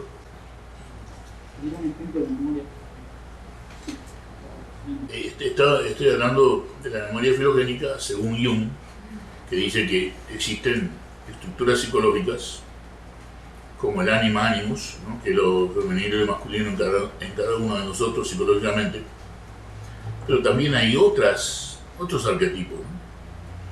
El arquetipo del viejo, ¿no? que es cuando uno sueña, por ejemplo, con un anciano, ¿no? Que representa muchas veces cosas de nuestro superego, ¿no? que si hemos hecho algo que nos hace sentir mal, entonces soñamos con el viejo que nos reprende, ¿no? Porque nos castiga, que vendría a ser, según Freud, el superego, pero según Jung también podría ser el arquetipo del viejo, que está reprendiéndonos, pero desde mucho antes que la formación del superego, ¿no? Memoria filogenética, memoria de la especie humana. Cosas que pueden haber afectado la supervivencia de la humanidad y que el viejo nos reprende. Entonces, bueno, las relaciones del yo con la hipnosis son muy claras y con el condicionamiento más claras, porque la palabra condicionamiento se puede relacionar claramente con la palabra hipnosis, ¿no? Y hay entonces un condicionamiento, como dijimos, ¿no? Químico, el alcohol, genético, el asma o la esquizofrenia, condicionamiento metafísico, literario, ideológico, los comerciales, que son todos hipnóticos, etc. Aún en terapia, cuando se nos dice relájate, se está cometiendo un acto de hipnosis, ¿no? Ahora bien, las leyes de C sabemos que son repetición, ciclismo, hipnosis, como por ejemplo el hambre, la sed, el miedo, el deseo, son todos repetitivos, igual que el sueño. El ejemplo más claro que hay en la patología psicológica de la repetición del ciclismo del ámbito C, como ley del ámbito C, lo vemos en las obsesiones, ¿no? Y la nueva idea de que las obsesiones son un racimo que abarca el autismo, que abarca el trastorno obsesivo compulsivo, que abarca la anorexia nervosa, que abarca el gambling, que es la adicción al juego, que abarca las adicciones, todas ellas, y aún la homosexualidad, como racimo obsesivo, ¿no? Son todos estos trastornos psicológicos que llevan a la repetición de pensamientos y conductas. Y después está la dualidad. La dualidad está en la ambivalencia, está una persona que es pasivo-agresiva, ¿no? Que no agrede, pero con su quietud agrede, ¿no? ¿Cómo? Es posible agredir con la quietud, ¿no? No es necesario para agredir atacar, ¿no? Es decir, la dualidad tiene muchos ejemplos, ¿no? Entre los cuales está la ambivalencia, que es muy común, ¿no? Quiero estar con esta persona o no quiero estar. Y no quiero. Y no quiero estar. Quiero y no quiero. Quiero y no quiero. Y bueno, y así está en la psicología humana la dualidad, ¿no? Como parte del ámbito C, ¿no? Que puede llevar a la duplicidad, que viene a ser la mentira, ¿no? La ambivalencia, las contradicciones. Hoy te digo una cosa, mañana te digo otra. La incoherencia. El Consejo de Seguridad de las Naciones Unidas, formado por los países que más venden armas, ¿no? Es una incoherencia social. Y después, dentro de la dualidad, tenemos que hablar de algo muy importante de la dualidad, que es el conflicto horizontal, que es que nos creemos separados. Rubén se cree separado de todo. Es decir,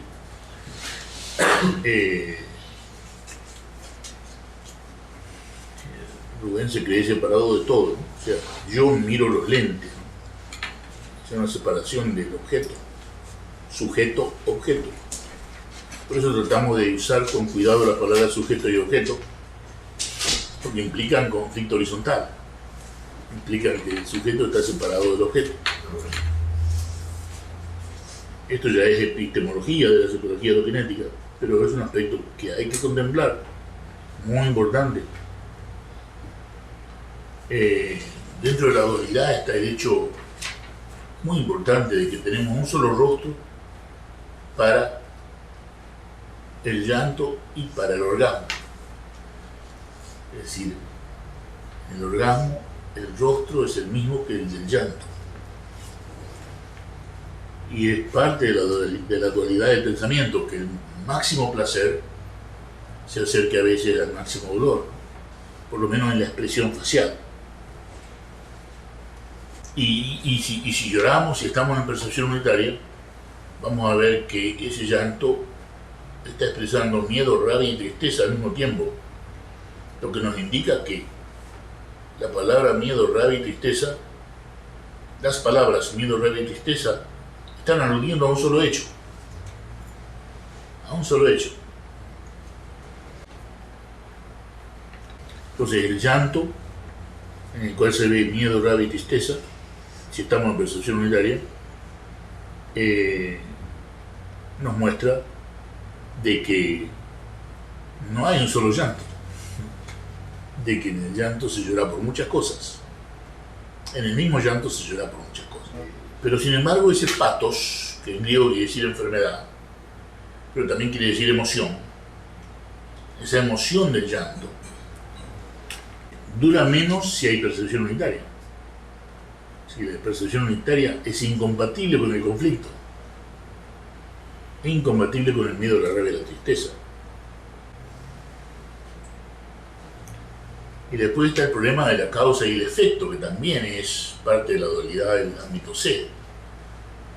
Y entonces, si analizamos causa y efecto, como yo lo hago en el libro Nuevo Paradigma en Psicología, vamos a ver las intimidades y la sutileza del problema de la causa y el efecto. Por ejemplo, la tuberculosis es producida por el bacilo de Koch. Bueno, si fuera así todos estaríamos tuberculosos, porque el bacilo de Koch está en el 98% de la gente. Pero no es así, porque existen defensas que cuando fracasan llevan a la enfermedad de tuberculosis. Entonces, ¿por qué fracasan las defensas? Ah, bueno, entonces quiere decir que hay otras variables, ¿no? Alimentación, vivienda, etcétera, etcétera, etcétera, etcétera. El estrés, cómo influye en la tuberculosis, etcétera.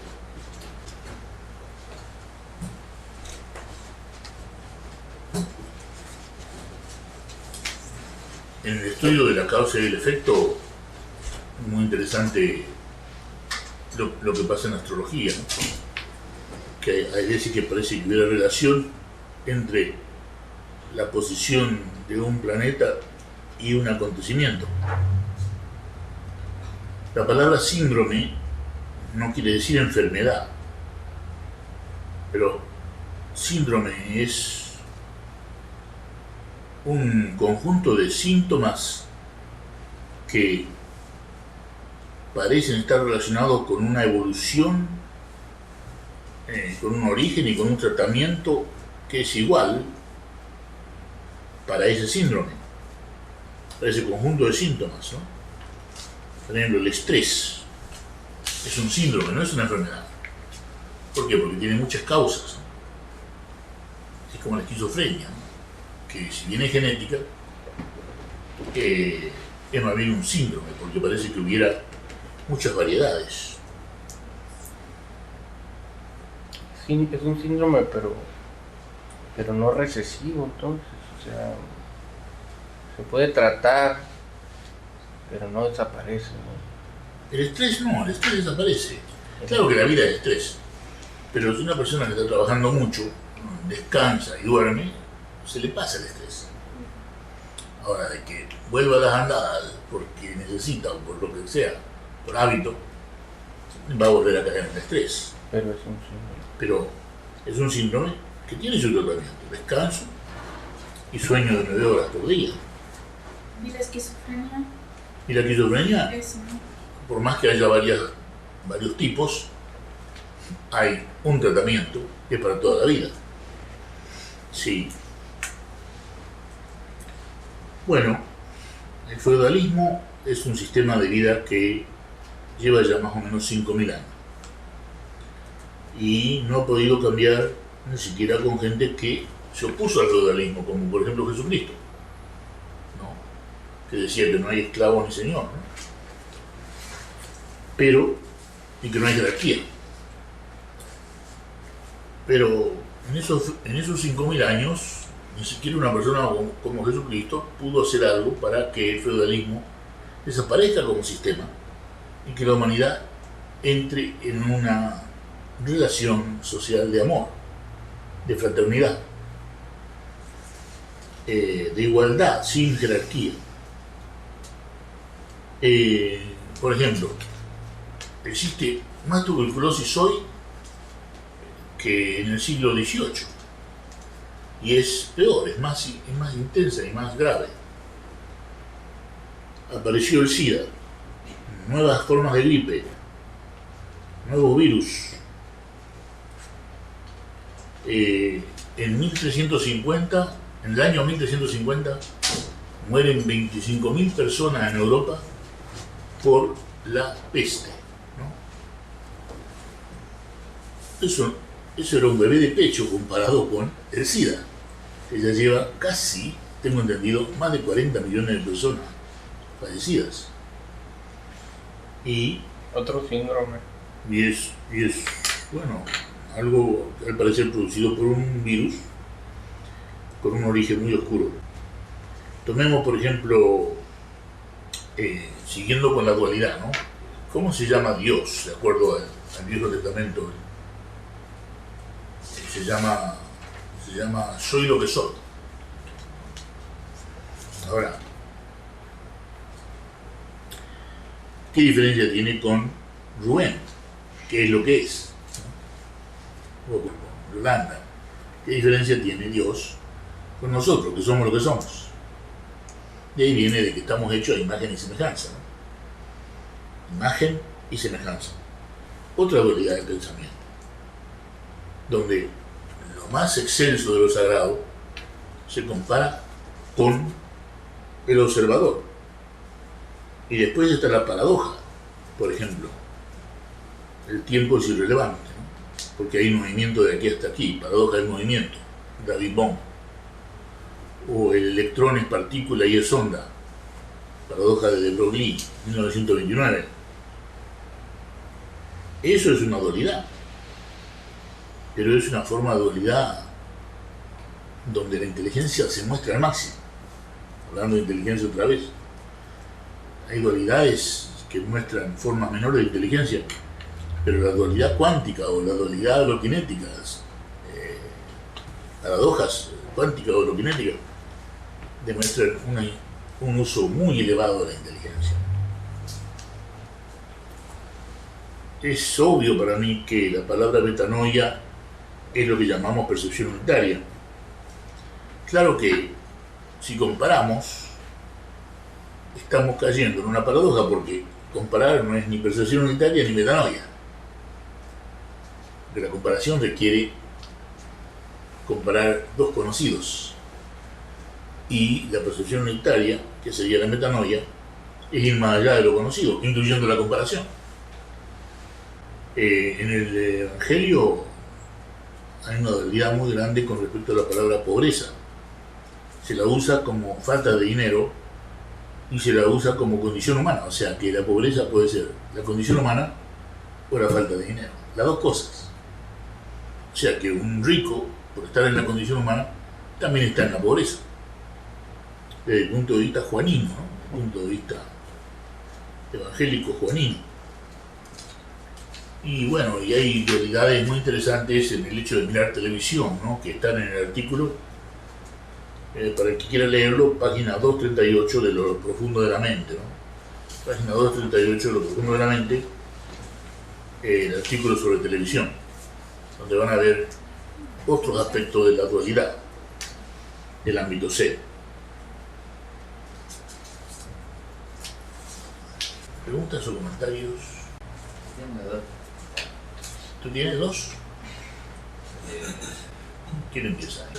¿Cuál ves tú que sea lo más importante para que se difunda esta enseñanza?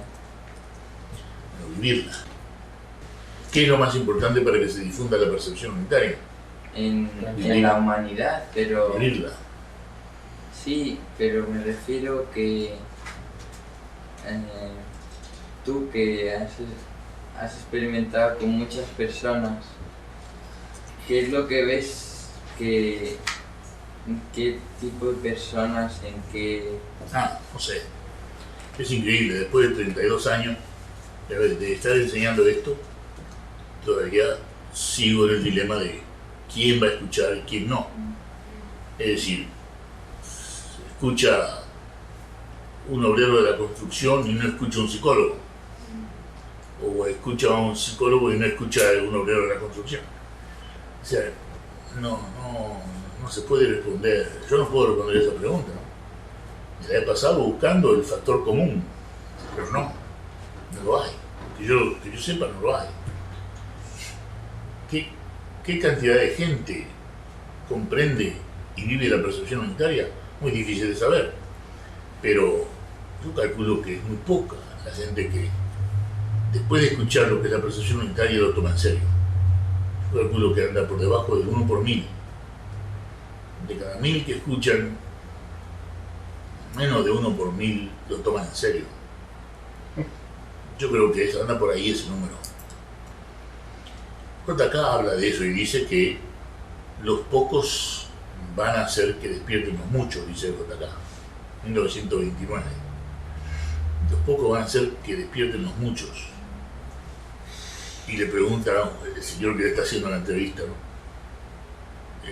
Creo que en el radio, sin duda, le dice: ¿y cómo son los pocos? Ah, dice, eso es lo difícil, saber si uno está entre los pocos. ¿Y qué significa estar entre los pocos? Hay dos cosas que son difíciles: saber si uno está entre los pocos que entendieron, y segundo,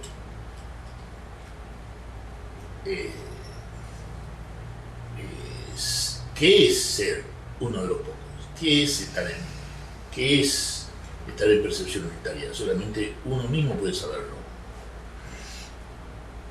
Otra vez ahí estamos solos, pero sin embargo es necesario que los que entiendan el valor de la percepción unitaria se unan para difundirlo. Es decir, el hecho de que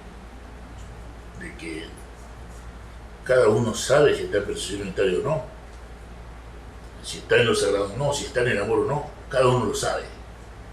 Pero, y el hecho de que estamos solos quiere decir que tenemos que tener mucha seriedad, porque como nadie nos puede ayudar, tenemos que tomar mucho más en serio el hecho de vivir en el amor, ¿no? Y si no vivimos en el amor, preguntarnos por qué, con mucha seriedad, porque nadie nos puede ayudar. No es que haya que ser muy serio porque lo diga Rubén, sino porque como nadie nos puede ayudar, por eso mismo tenemos que ser muy serios en preguntarnos si vivimos en el amor o no, o si estamos en paz o no. Y si no estoy en el amor, ¿por qué? Y si no estoy en la paz, ¿por qué? ¿Y quién puede contestarlo más que uno? Nadie más que uno. Y eso está relacionado con tu pregunta, ¿no? Todo eso está relacionado con tu pregunta. Es una tremenda pregunta que yo no le encuentro una respuesta clara después de 32 años más o menos, parece que estoy enseñando esto por todo el mundo. Y no encuentro una respuesta clara para saber quién va a tomar esto en serio y quién no. Hay psicólogos que lo han tomado en serio. También hay trabajadores, ¿no? Como este muchacho de España, ¿no? Camionero. Hay toda clase de gente que lo ha tomado en serio.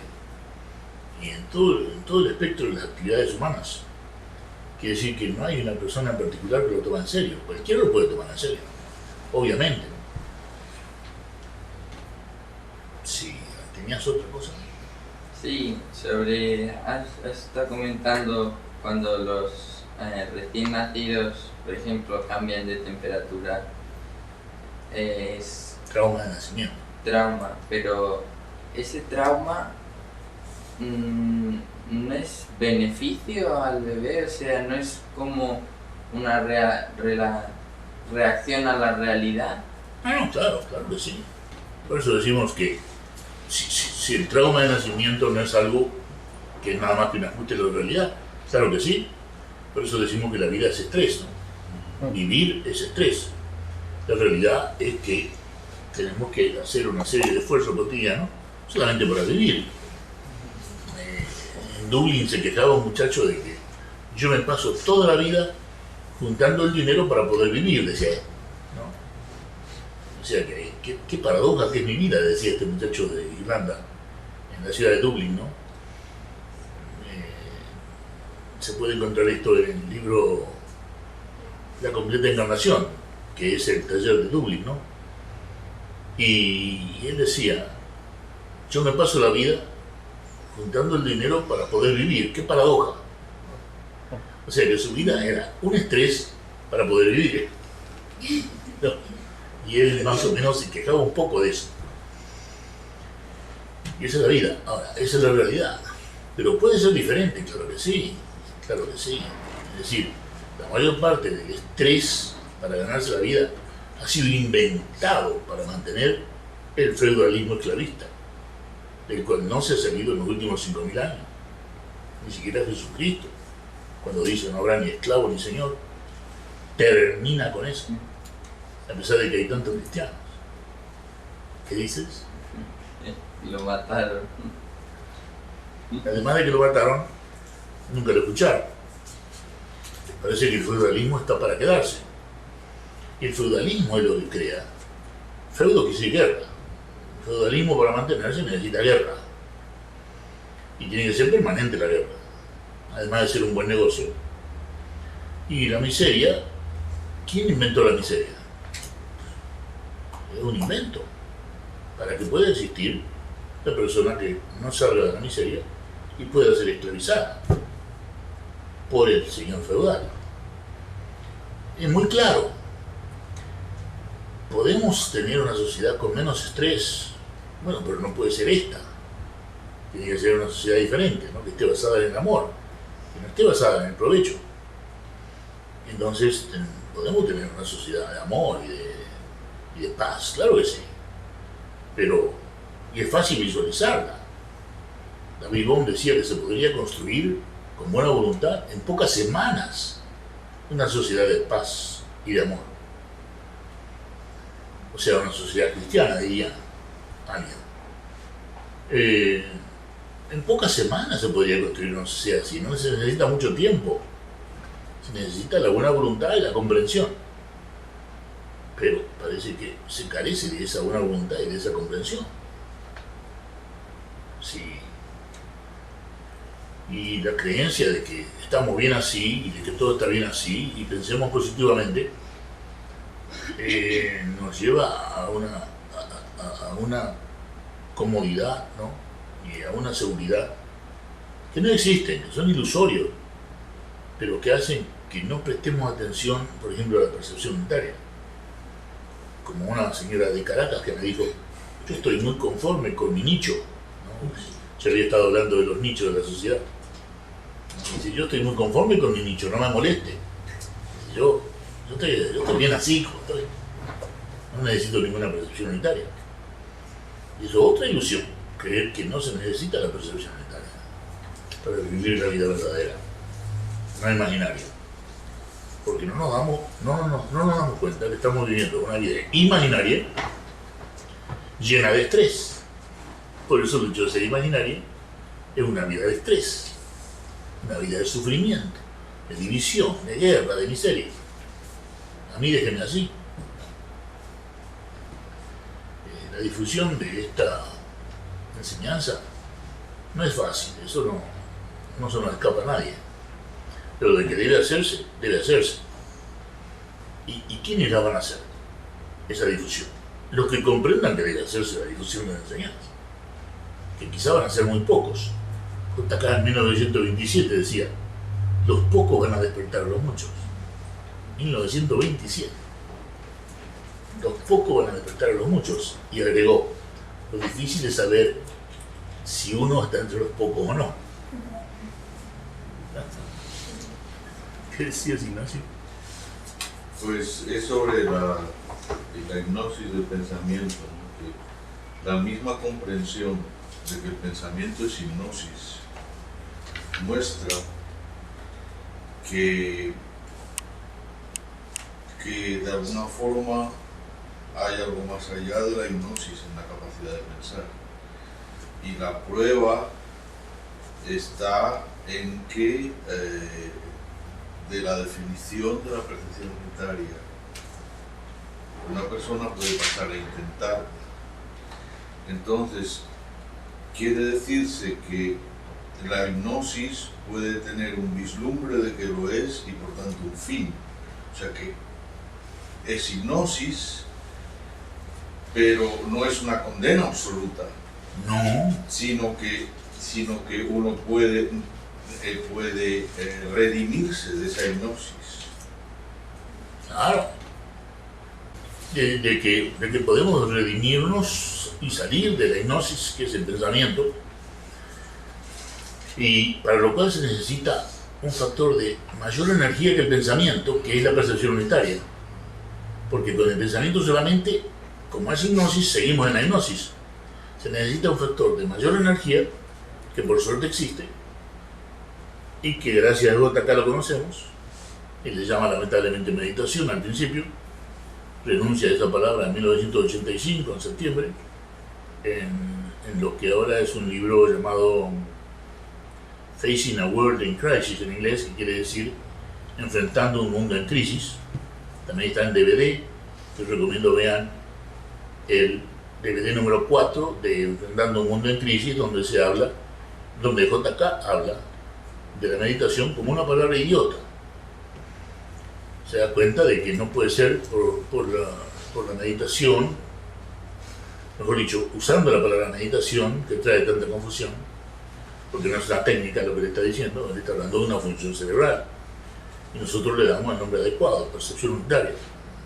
Gracias a eso sabemos que hay un factor de gran energía que nos puede sacar de la hipnosis del pensamiento, aunque sea por un instante, pero también sabemos, gracias a eso, de que hay fin para la hipnosis. Ahora bien, y si la hipnosis continúa, y si no puedo estar todo el tiempo en percepción unitaria, pero ya sé que estoy hipnotizado. Por la creencia, por la nación, por los maestros, por los progenitores, por mil cosas, he sido hipnotizado. Muy bien, pero saberlo ya es un factor de liberación. Eso es el hecho de saberlo. ¿Qué es la palabra redimir? Redimir es salir, liberarte. Liberarte de la hipnosis. ¿Es posible? Claro que sí. Con un factor de mayor energía que el pensamiento, que es la percepción unitaria. Y entonces, bueno, ¿qué viene cuando sale uno de la hipnosis? Paz, energía. Entramos en la definición de iluminación. Paz, energía, comunión. El problema es que la comunión, yo me doy cuenta que la comunión es algo que la gente teme. Y en general la mayor parte de la gente prefiere el aislamiento. Déjame tranquilo, no me molestes. Yo estoy bien en mi iglesia o ¿me entiendes? O en mi partido, o Dios sabe en qué se ha metido, ¿no? O estoy bien con la vida que llevo y déjame tranquilo, ¿no? Es decir que esa elección del aislamiento como forma de vida, ¿no? Yo tengo mi familia, no me moleste. Tengo que preocuparme de mantener a mis hijos y a mi mujer. Esa forma de vivir es una forma aislada, ¿lo ves? Es una forma aislada de vivir, no me moleste. Yo tengo que cuidar a mi hijito y a mi esposa. No me moleste. Y la vida te crea. Y el domingo tengo que ir a visitar a mi familia. Y a mi familia nada más, y no me molestes. ¿Esa es una forma de aislamiento? Claro que lo es. Y entonces nos refugiamos en la familia, nos refugiamos en el cine, nos refugiamos a veces en el arte, ¿no? Producir una escultura o una pintura. Todas formas de aislamiento para evadir ¿qué? La comunión, que viene con la percepción mental. Sí.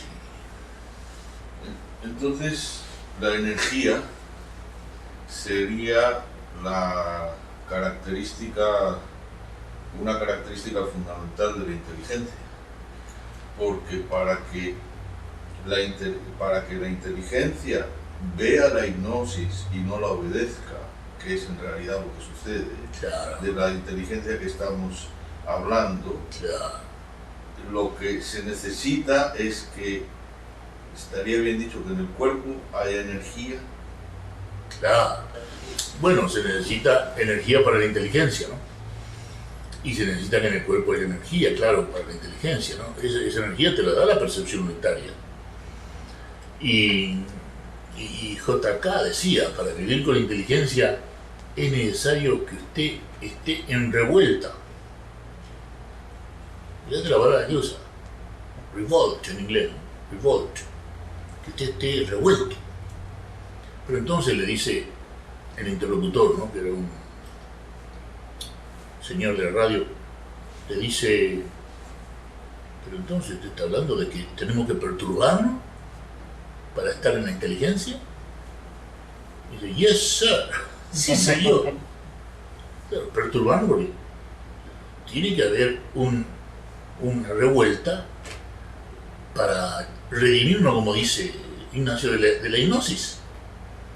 Porque si no hay una revuelta inteligente y energética, vamos a continuar con los domingos familiares, ¿me entiendes? ¿Me entiendes? Y mirando televisión y haciendo las cosas aisladas que nosotros hacemos para vivir una vida de aislamiento completo, aislamiento completo. Déjame tranquilo, no me molestes. Sí, la pareja humana, la manera en que vive la pareja humana, es una forma profunda de aislamiento. Porque aunque estén enamorados, ¿no? Cosa que cada vez es menos frecuente, pero aunque estén enamorados, se encierran en sí mismos en el aislamiento y se olvidan de los problemas de ellos y los humanos por esa fascinación mutua, ¿no? Que tiene su duración, que cuando termina los deja otra vez en una desesperación peor que la que estaban cuando se unieron. O sea que la pareja humana, por ser un acto de aislamiento y no el producto del amor, cuidado, que no sea otra forma de aislamiento, ¿no? Que lo que hagamos no sea aislamiento, que sea el contacto con la vida verdadera, no imaginaria, no que sea otra forma de imaginación, ¿no? En la pareja, digamos que Juan imagina a María, ¿no? Y María imagina a Juan. Es muy difícil una relación en la cual Juan y María estén unidos no imaginariamente. Y bueno, todo eso tenemos que verlo, porque la relación imaginaria es hipnótica, y la relación no imaginaria es la no hipnótica. ¿Se comprende, no? Sí. Nuestra situación como seres humanos en este momento es muy, muy difícil, precisamente porque la mayoría elige vivir en un aislamiento cómodo, entre comillas, cuando es el origen de la guerra y de la miseria, ese aislamiento, por la falta de solidaridad amorosa en la humanidad, por la falta de amor y de paz, es que tenemos todos los problemas que tenemos. Sí. Y ese amor y esa paz vienen de la vida no imaginaria, una vida verdadera no imaginaria, que te la da solamente la percepción monetaria. Porque todo lo que nos han dicho es vida imaginaria. Cree en Dios. Bueno, a mí mi vecinita a los 2 años me preguntaba si yo creía en Dios. Y yo fui y le dije a mi mamá, mamá, yo creo en Dios. Y me dice mi mamá, claro, ¿por qué me preguntas eso? No, porque la vecina, yo tendría 4 años, y la vecina me pregunta si yo creo en Dios. Y dile que sí. Entonces yo vuelvo y le digo, sí, yo creo en Dios. Ahora, a ese nivel nosotros estamos relacionados con Dios, al nivel del niño de 4 años, que te pregunta, ¿crees en Dios? Espera. Sí. Sí creo, sí. Bueno, corazón, si ese es nuestro nivel de religiosidad, qué deplorable que es nuestro nivel de religiosidad, compañero. Qué deplorable que es, qué infantil, qué pueril. Si no salimos de ese nivel de religiosidad a un nivel más maduro, más serio, más energético, más inteligente, estamos todos perdidos, ¿ves? Todos perdidos.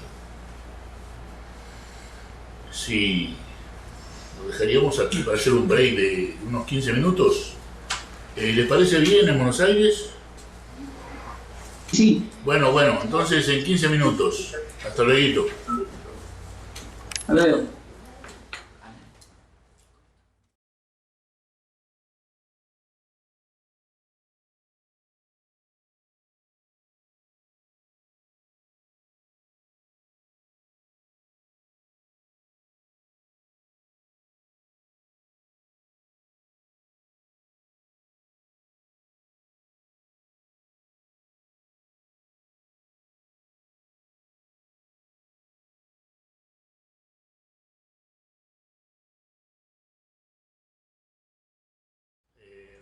de un estudiante con su respuesta de un libro que se está haciendo prácticamente solo a través de las preguntas de los estudiantes y las respuestas.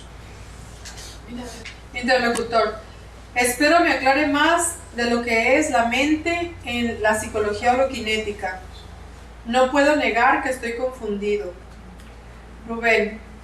Haré todo lo que pueda para aclararlo y tú me confirmas si quedas más claro o más confundido. Risas. Te daré las bases para que al leer la obra escrita de Rubén Feldman González vayas entendiendo mejor. 1. David Bohm completa el concepto de tiempo. 2. Ya no podemos hablar de la misma manera en psicología. 3. Inicié la psicología holoquinética en 1986, tras más de una década de diálogos con Jiddu Krishnamurti y David Bohm. No se puede mezclar el lenguaje de la psicología holoquinética con el de las psicologías anteriores, así como no se puede mezclar a Ptolomeo con Copérnico. 4. Confirmé mis hallazgos con Margaret Mahler, los Winnicott, Albert Ellis, Carl Pribram, William Dement y cientos de otros investigadores serios en psicología. 5. La nueva definición de mente se hace con un fundamento de nuevos conceptos, sobre todo el concepto de holoquinesis de David Bohm y con la ayuda de Jiddu Krishnamurti, quien me enseñó cómo descubrir la percepción unitaria, cosa que ocurre en 1978, una vez que vencí mi propia resistencia a lo nuevo. 6. Jiddu Krishnamurti hablaba de meditación para lo que llamo percepción unitaria en psicología holoquinética. 7. Jiddu Krishnamurti dice en Brookwood Park, Inglaterra, en septiembre de 1985, que la palabra meditación es una palabra idiota. Esto se ve en el DVD número 4 de Facing a World in Crisis. 8. Defino mente como la contingencia de la interacción del organismo con el ambiente, desde el útero hasta la muerte, que es el ámbito funcional C, desde la homeostasis hasta la formulación matemática de la holoquinesis de Bohm. Pero mente no es solo C, es decir, memoria, pensamiento, imaginación y yo. Mente es también la percepción unitaria. Todo esto se aclara bien en mi obra escrita. Quizá te ayude a saber que el oxígeno no necesita del cerebro, o que el potasio no necesita del cerebro, pero el cerebro necesita oxígeno y potasio para funcionar. Desde David Bohm se aclara que el universo es 1% de materia y 99% de energía. Simplifico para aclarar. Y que hay una interfase entre la materia y la energía en todo el universo, que es la mente. Por eso se dice que el universo es materia, mente y energía. El cerebro no produce el potasio, pero lo necesita para funcionar. O bien el potasio funciona en el cerebro en múltiples reacciones químicas. Lo mismo el oxígeno, que también es materia. El cerebro no produce mente, pero la mente existe o funciona en todo el universo, incluyendo el cerebro humano. Podríamos decir, para que comiences a leer mi obra escrita, el cerebro no produce mente, pero la mente, que es tan universal como el potasio y la luz, la materia y la energía, contribuye a producir al cerebro.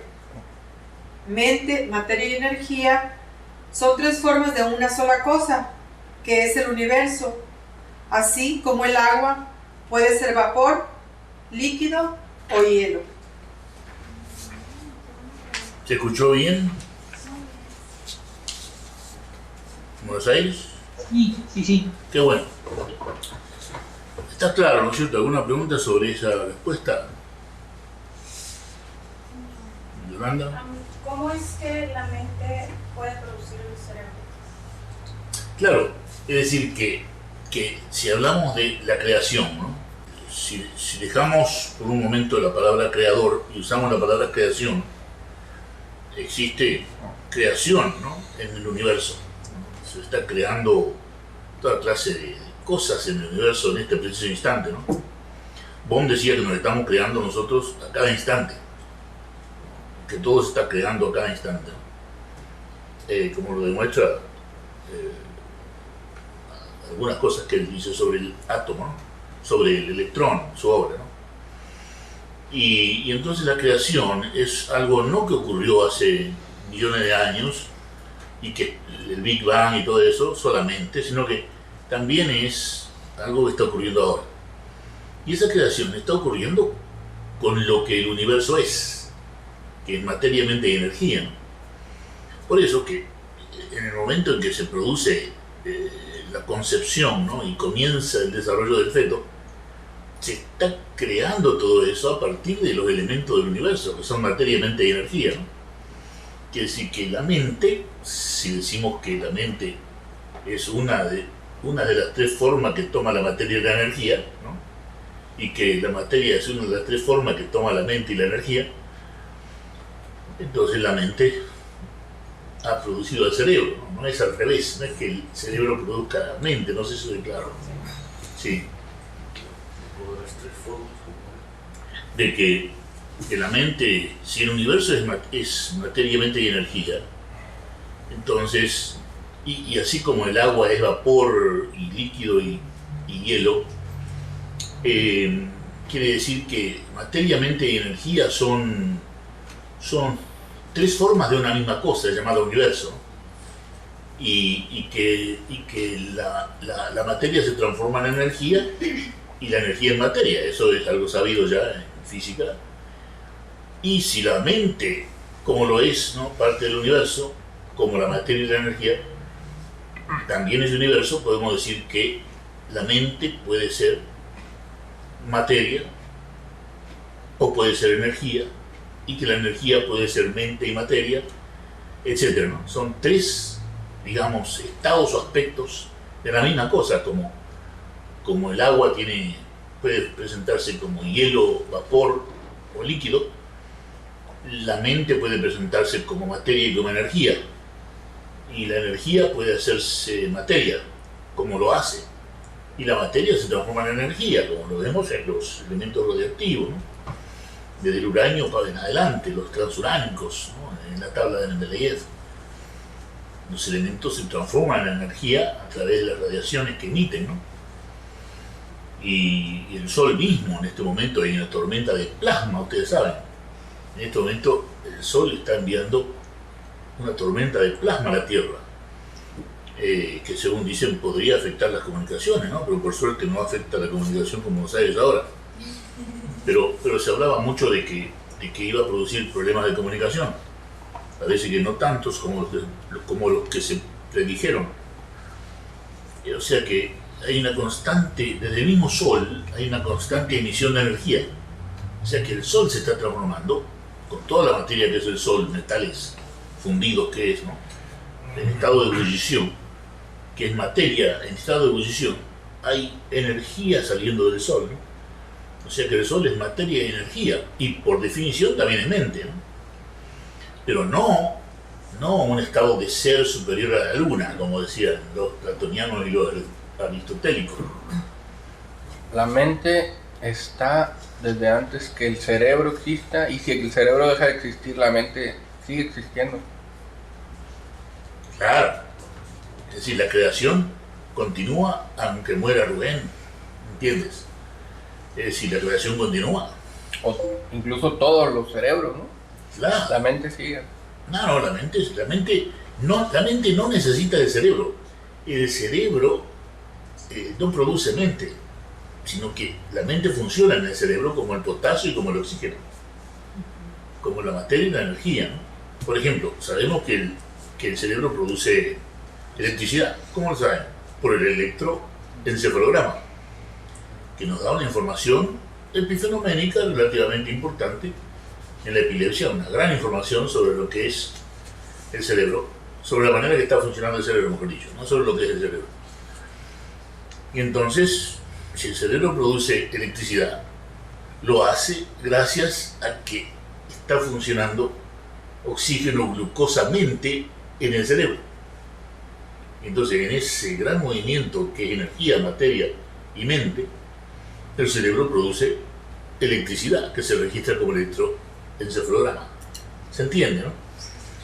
Y bueno, y el electroencefalograma va a ser, por supuesto, no solamente mejorado, sino posiblemente trascendido a otras formas de diagnóstico de funcionamiento cerebral que van a ser más finas, más sofisticadas y más profundas, ¿no? Bueno, ¿alguna pregunta o comentario?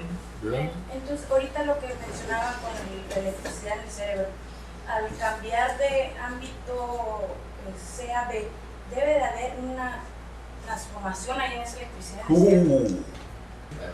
Y de eso hablábamos con Bohm, pero horas, incluso con JK, ¿no? De qué pasa en el cerebro y en la neurona cuando se pasa de C a B, ¿no? Cuando comienza la percepción unitaria. Bohm decía, inexorablemente tiene que haber un cambio molecular en la neurona. No lo podemos medir, todavía no podemos establecer qué cambio es, pero de que tiene que haber un cambio molecular es inevitable, porque si no, no puede ser que una persona que está agitada, con temor, etc., empiece a escuchar y entre en paz de manera inmediata. Eso es entre otras cosas, además de escuchar todo al mismo tiempo y sentir el peso al mismo tiempo, porque hay un cambio molecular en la neurona, ¿no? Que es enormemente regenerativo para la neurona, ¿no? Era extraordinario escuchar a Krishnamurti pocos meses antes de morir, ¿no? Con una lucidez extraordinaria. Mantuvo su lucidez hasta el último momento. Y es el cerebro que se va regenerando, ¿no? Gracias a la percepción unitaria, ¿no? ¿Y cómo se regenera? Molecularmente, claro que sí. Energéticamente, claro que sí. Cuánticamente, claro que sí. Y en última instancia, holokinéticamente, ¿no? Porque esa transformación de Krishnamurti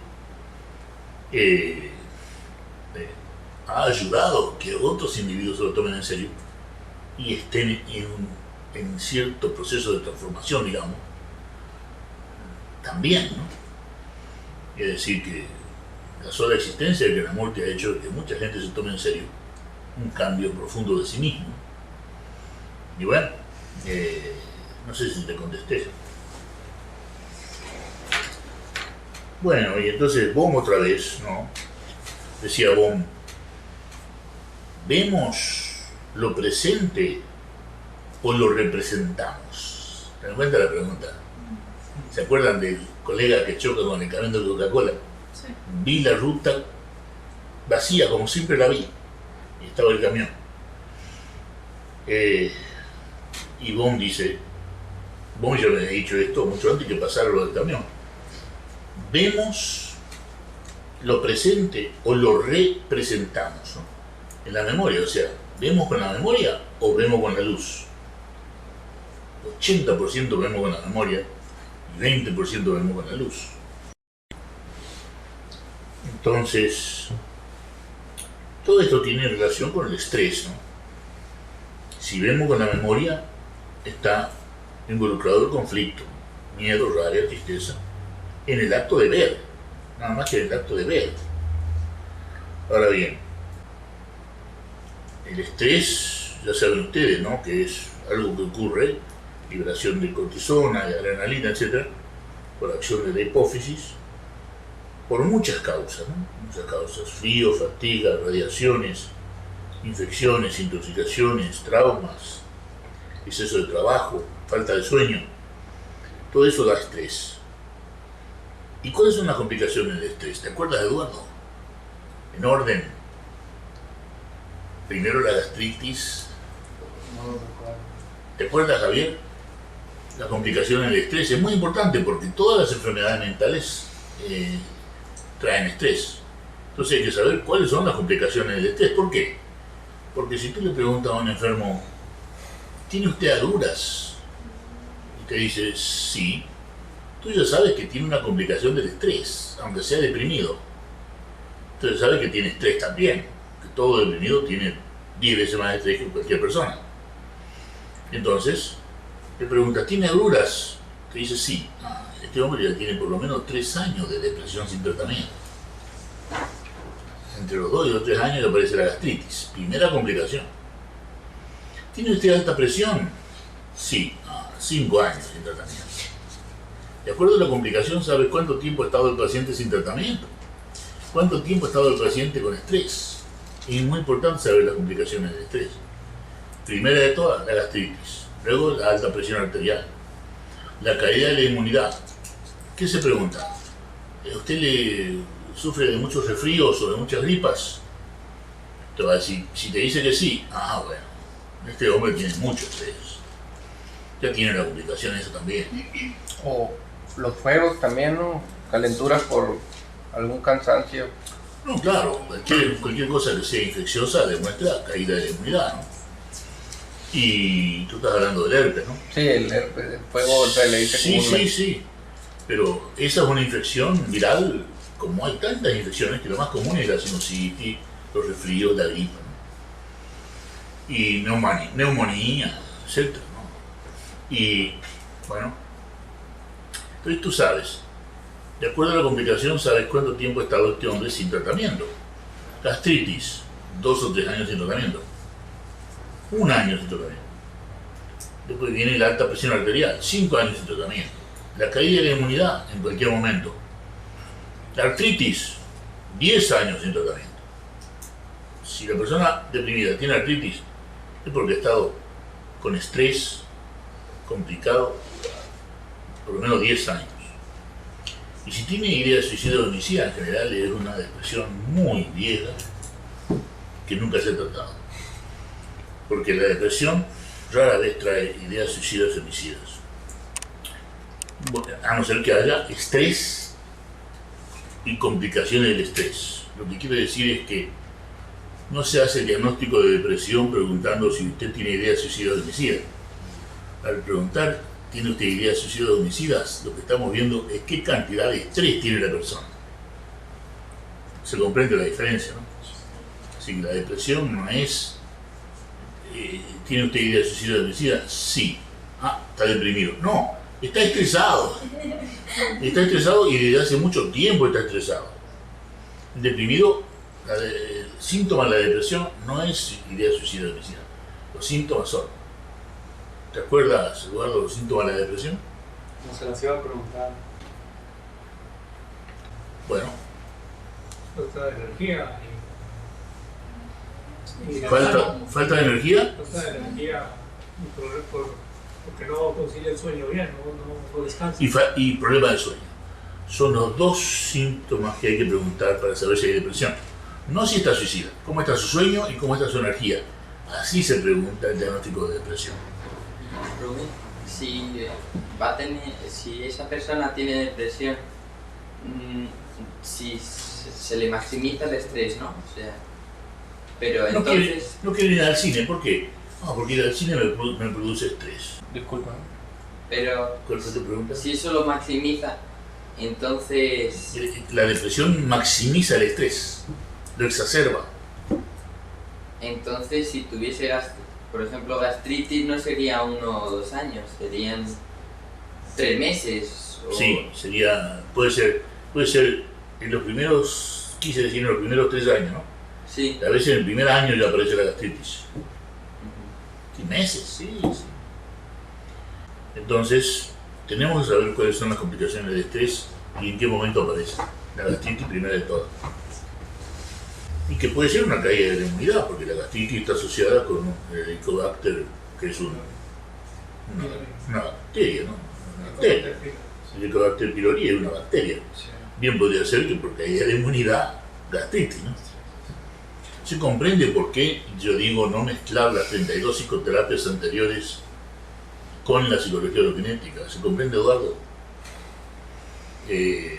¿Por qué le dirías a una persona, tú no mezcles la psicología hologenética con las 32 anteriores? ¿Por qué?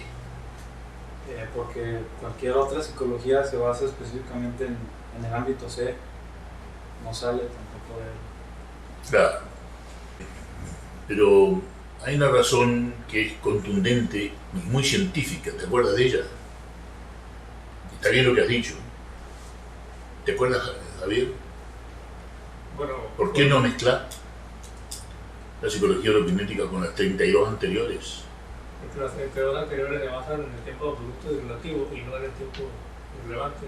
Claro, porque la psicología oroquinética se basa en una comprensión completa del tiempo que nos dio David Bohm, que no tiene las 32 psicologías anteriores. Por lo tanto, el lenguaje que estamos usando tiene que ser diferente a las 32 psicologías anteriores. Por más que sea engañosamente simple, es un lenguaje altamente pulido, que no cualquiera puede reproducir sin estudio. El lenguaje que estamos usando es engañosamente simple, pero no cualquiera lo puede reproducir sin estudio. ¿Se acuerdan de la percepción fragmentaria y el cablecito sobre el párpado que hace pasar corriente galvánica y que el cerebro está hecho para percibir fragmentariamente? Pasa la corriente eléctrica por el párpado y se percibe en el párpado como calor, en el ojo como luz y en el oído como sonido. O sea que una sola energía, que es la eléctrica, determina 3 percepciones cerebrales, ¿no? Calor, luz, sonido. Quiere decir que el cerebro está hecho para percibir fragmentariamente. Está hecho, por razones de supervivencia de la especie, para percibir fragmentariamente, o sea, de muchas maneras, la misma energía. Y esa percepción fragmentaria es la percepción del ámbito C, del proceso mental, del pensamiento. Se podría agregar funcional, el ámbito C funcional. El ámbito C funcional y no funcional, ¿no? Tiene percepción fragmentaria. Pero, Por ejemplo, mira qué ejemplo hermoso. Para la percepción fragmentaria, ¿no? Y el nacionalismo, ¿no? Una suerte que hay españoles aquí porque ya deben saberlo, ¿no? Pero mucha gente no sabe esto. En el año 1325, ya lo dije, hoy, hubo una gran peste, ¿no? Que mató 25.000 europeos, ¿no?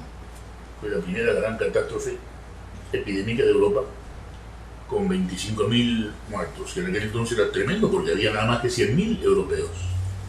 Es decir, que la cuarta parte de la población de Europa desapareció por la peste. Ahora bien, ¿cómo creen que se llamaba en Inglaterra la peste? Se llamaba la enfermedad española. ¿Y cómo creen que se llamaba en España? La enfermedad inglesa. Simple como el agua. Era la misma enfermedad, pero fragmentariamente percibida. Y cada uno la percibía de su manera. Y aprovechaban para sacarse las broncas que se tenían, supongo. Sí. O sea que la nación es un fragmento, obviamente. Y a su vez, la nación no es una cosa homogénea. Mucha gente te dice, sí, mi nación, esto y lo otro, como si fuera una cosa homogénea, ¿no? Una cosa indivisa. Pero no es verdad, porque en una nación hay razas. Partidos. Por ejemplo, Estados Unidos, raza blanca, raza negra, raza amarilla. Sin hablar de los nativos, que le llamaban los rojos, ¿no? La raza roja. Las prisiones están llenas de gente, no toda gente blanca. Una nación está separada en clases, los ricos y los pobres. Una nación quiere una justicia para los pobres y otra para los ricos. Obvio. En una nación no toda la gente tiene la misma edad. Y de acuerdo a la edad, la gente tiene distintos problemas. Estábamos hablando de los boliches y los antros y de la barra libre de alcohol para para los adolescentes en Italia, ¿no? Y que ocurre en Buenos Aires y en México y en cualquier lado, ¿no? La promoción del alcoholismo en la juventud. O sea que el alcohol y las drogas en la juventud y el embarazo prematuro son grandes problemas de una nación. En Estados Unidos se gastan millones en eso, ¿no? Las niñas se quedan embarazadas para tener los $800 de bienestar social por cada niño. Y después de 3 o 4 niños, le están sacando $3.200 por mes. O sea que es un negocio tener niños. El anciano desamparado en Estados Unidos no es lo mismo que un joven. La nación tiene separación de sexo, con problemas diferentes. La aparición de ideologías, feminismo, machismo, están relacionadas con la sexualidad y con la clase. En una nación no hay homogeneidad de religiones. Hay muchas religiones en una nación. Ya hemos dicho que la reina Isabel echó a los árabes para tener una religión homogénea, la católica. Pero hoy en día en España están todas las religiones. Sí. O sea que la reina Isabel le salió el tiro por la culata porque hay toda clase de gente y toda clase de religiones. Y en todos los países así. Católico protestante, el creyente y el ateo, el Medio Oriente, en Irak, por ejemplo, el kurdo, el chiita y el suní, que no se pueden ver uno a otro, en el mismo Irak. Y los tres se llaman iraquíes. Pero el suní, si puede matar a un chiita, es feliz. Y el chiita de Irán no es el mismo chiita de Irak, es otro chiita. Y después está Irlanda del norte y del sur, 600 años de guerra contra Inglaterra, ¿no? Que quiere dominar a Irlanda. El serbio y el bosnio. Es decir, un país Yugoslavia ahora está fragmentado, ¿no? En serbio, bosnio, montenegrino, etc. La gente dice Israel y se cree que es una nación homogénea. Está muy lejos de ser una nación homogénea. Me han dicho que gente que ha estado en Israel, que hay rivalidad entre el nativo que nació en Israel y el que viene de otro país a vivir en Israel, ¿no? Aunque sea de la religión judía. O sea que está el judío nativo de Israel y el judío de la diáspora. Y después hay varios aspectos del judío: el hasídico, el sefardí, el ashkenazi, los árabes dentro de Israel, los cristianos dentro de Israel, los rusos y los maometanos, ¿no? Dentro de Israel. O sea que, ¿es Israel una nación homogénea? Por supuesto que no. Y después hay un Begin que habla de la unión con Palestina y un Netanyahu que dice que no hay que unirse con Palestina. Está la política de izquierda y de derecha como en cualquier otro país. Y después está la dicotomía entre el individuo y la sociedad, ¿no?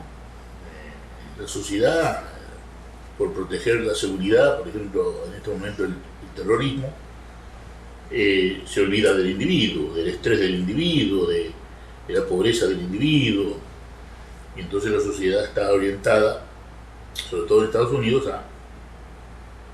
a que ni siquiera la privacidad se tenga en cuenta, ¿no? Porque importa más la seguridad del terrorismo, ¿no?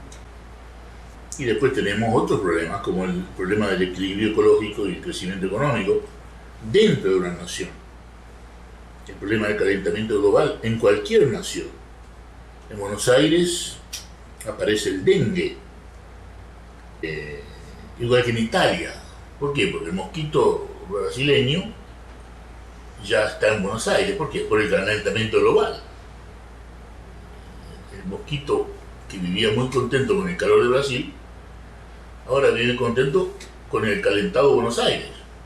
Ahora hay una ola de frío en Buenos Aires, parece absurdo hablar de esto, pero estamos hablando en general, ¿no? De que hay un calentamiento en Buenos Aires, que en este momento no se ve porque hay una ola de frío. Pero el dengue existe en Buenos Aires, ¿no? Y es porque el mosquito bajó desde Brasil. Y en Italia, ¿de dónde viene el mosquito? De África. En África estaba contento un mosquito calentito. Y ahora que se calentó Italia, Está en Italia el dengue y el mosquito.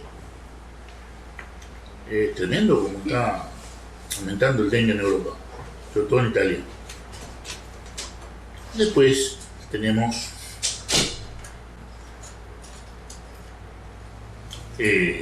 todo lo que hemos dicho, ¿no? Del ego, que puede haber un ego en el dormir, como lo hay en la vigilia, ¿no? Así como hay una percepción unitaria de la vigilia y una percepción unitaria en ese 4. Pero el ego del dormir, que se ve en un sueño del dormir, es tan peligroso o más que el ego de la vigilia, porque en una pesadilla un individuo puede tener una perforación duodenal o un infarto cardíaco que lo mata por la pesadilla. Y en esa pesadilla, ¿quién es el protagonista? Por supuesto, el ego, ¿no? El observador está siempre presente en el sueño. Ahora, la percepción unitaria no es lo máximo ni lo final. Está claro de que existe algo más allá de la percepción unitaria que le llamamos de manera, podemos decir, provisoria, el ámbito A, ¿cierto? Y también sabemos que existen definiciones de la percepción unitaria de acuerdo a la actividad humana, ¿no? Por ejemplo, psicológicamente decimos que la percepción unitaria es percibir todo lo perceptible al mismo tiempo. Pero si hablamos con un físico, la percepción unitaria, ¿qué es si hablamos con un físico? ¿Quién se acuerda? El contacto con los telequinesis. Contacto con los telequinesis. Muy bien, Javier. La percepción unitaria en física es el contacto con la holoquinesis. Y en neurología, ¿quién se acuerda cómo se define la percepción unitaria? ¿Se acuerda de neurología? Los 3 ámbitos mentales, ABC. ABC.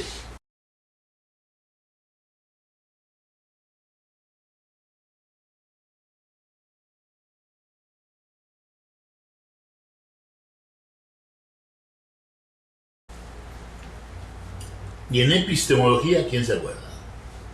Lo más importante. Pues la observación, donde el observador se funde con el observado. Claro. Que da lugar a esa frase que parece esotérica, pero que es como este papel de concreta: lo que ve es todo lo que hay. Esa es la definición epistemológica de la percepción unitaria. Lo que ve es todo lo que hay. O sea que es la materia, la mente y la energía del universo lo que está viendo. No es Rubén, ni el ojo de Rubén lo que está viendo. La misma risa, por ejemplo, no es algo homogéneo, ¿no? Hay diferentes tipos de risa, ¿no? Por ejemplo, si yo cuento un chiste, ¿no? Es muy diferente a la risa que viene de la gracia por estar contento por nada, ¿no? Es decir, a veces nos ponemos a comer, ¿no es cierto?, aquí los amigos aquí en el CPH, y de pronto nos empezamos a reír por nada. Hay una comunión que viene con gracia, ¿no? Pero hay otra risa que es la del chiste. Podemos decir que hay una risa de B y una risa de C. La risa del chiste, ¿no?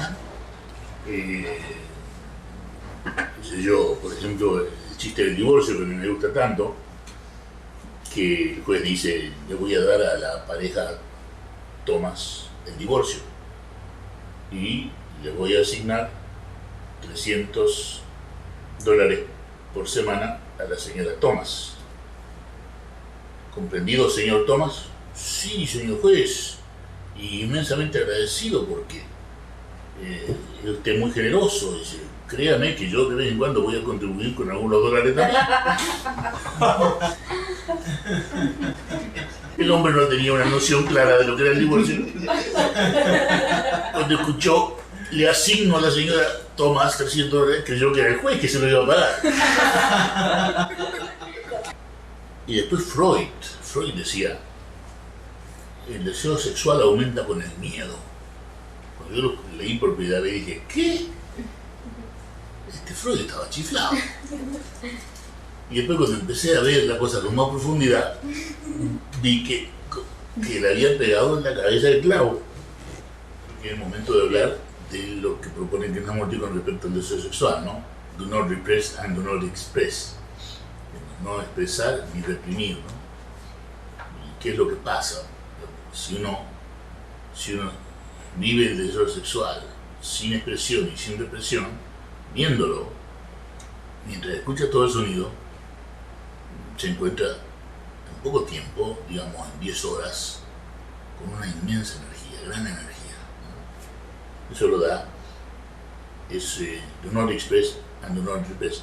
No exprese ni reprima. Algo que hay que tener en cuenta y experimentar con eso. Ahora bien, en B no hay dualidad. Entonces, en la percepción unitaria, la percepción de ese deseo no se percibe como expresar o reprimir, sino que se percibe como deseo. No está siendo ni expresado ni reprimido, pero al mismo tiempo que se va escuchando y sintiendo el peso, el deseo va desapareciendo. Deseo de cualquier cosa. Menciono el sexual porque es uno de los más poderosos deseos, si no el más poderoso. ¿Cómo se puede explicar rápidamente el proceso de MTA? Es el pensamiento, es la imaginación, es la memoria, es el yo. El proceso de MTA es todo eso. Es memoria, imaginación, yo, reacción visceral, y es también imaginación. Memoria, imaginación, reacción visceral, yo. Ahora, existe un yo funcional. Claro, el yo que saca el pasaporte cuando cruza por Estados Unidos. Te dicen, a ver, acá mostrar el pasaporte. Ese es el yo funcional. Este que está en la foto soy yo. Entonces, ¿y existe un yo no funcional? Bueno, por ejemplo, en medicina, el yo funcional es ese que aprendió, esa persona que aprendió a diagnosticar y recetar. Esta persona es diabética, tengo que darle tanta insulina, NPH, tanta insulina y lo otro. Ese es el yo funcional. El problema es cuando ese médico dice, yo quiero ser el mejor médico, o yo quiero ser el médico más rico, y comienza el estatus y el egocentrismo que se mezclan con el yo funcional y empieza el conflicto. El yo funcional, que cumple su función, digamos, el arquitecto que hace su casa y la hace bien, le pone un buen techo, le pone todo.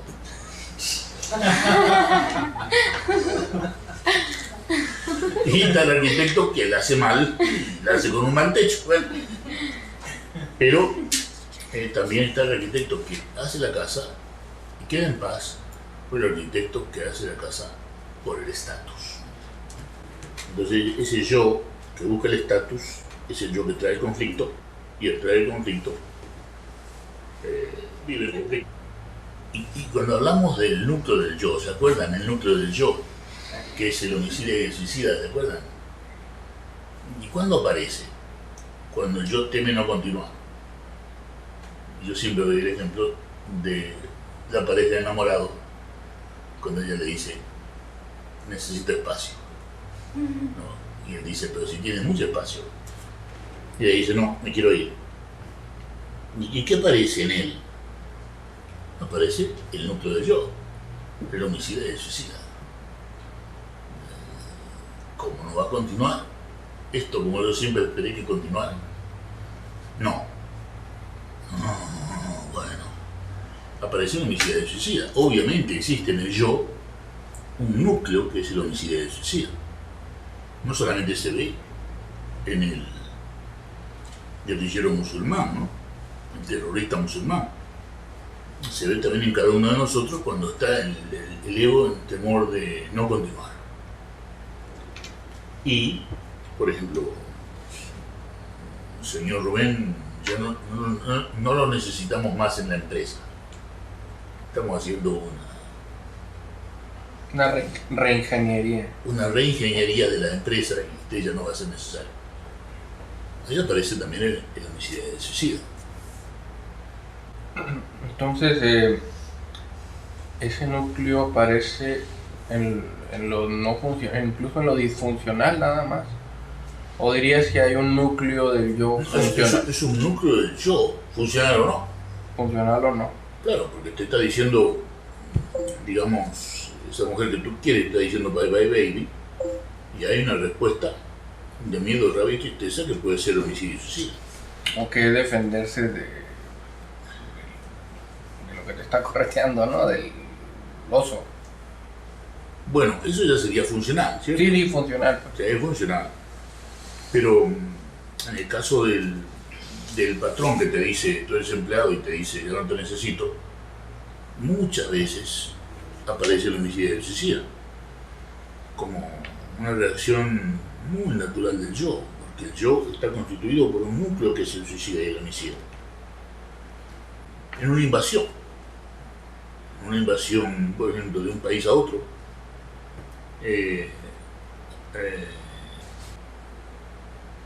aparecen los insurgentes, por ejemplo, los insurgentes de Irak todavía no han sido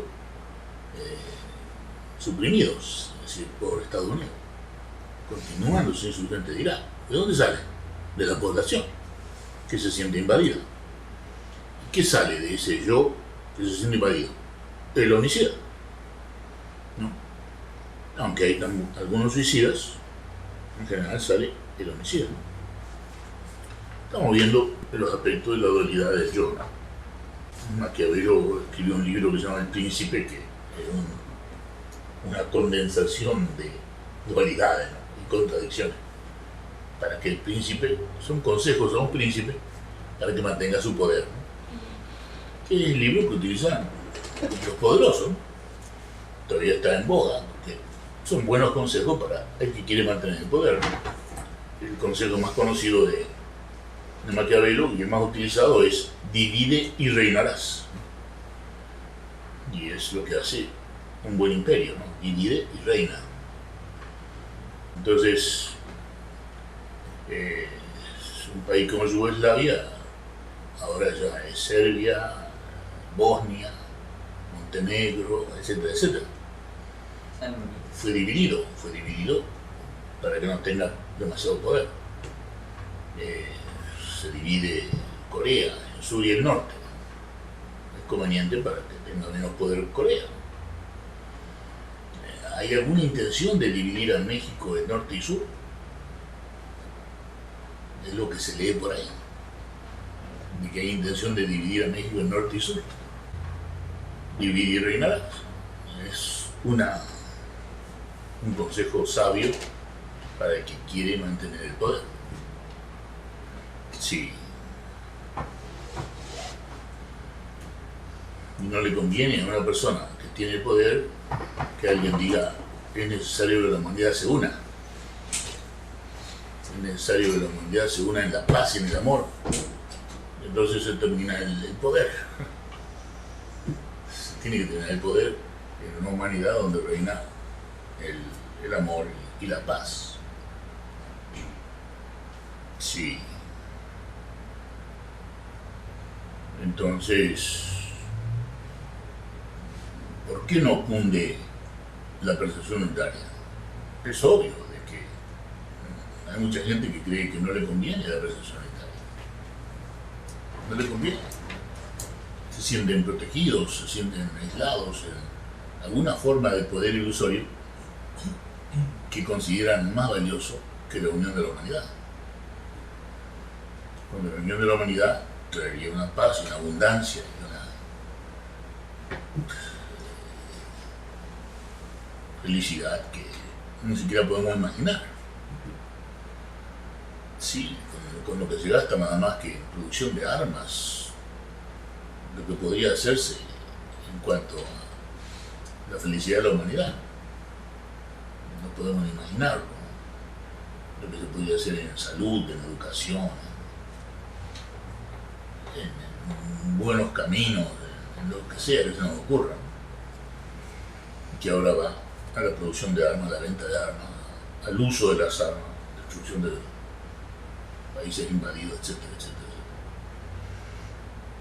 Todo lo cual implica una situación psicológica también muy adversa,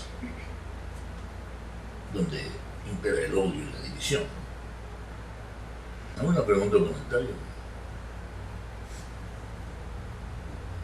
Rubén, hace rato que mencionabas y se ha venido hablando de ello, de la función, la manera en que vivimos, el ámbito C, la fragmentación, que dices que el cerebro está hecho para percibir fragmentariamente.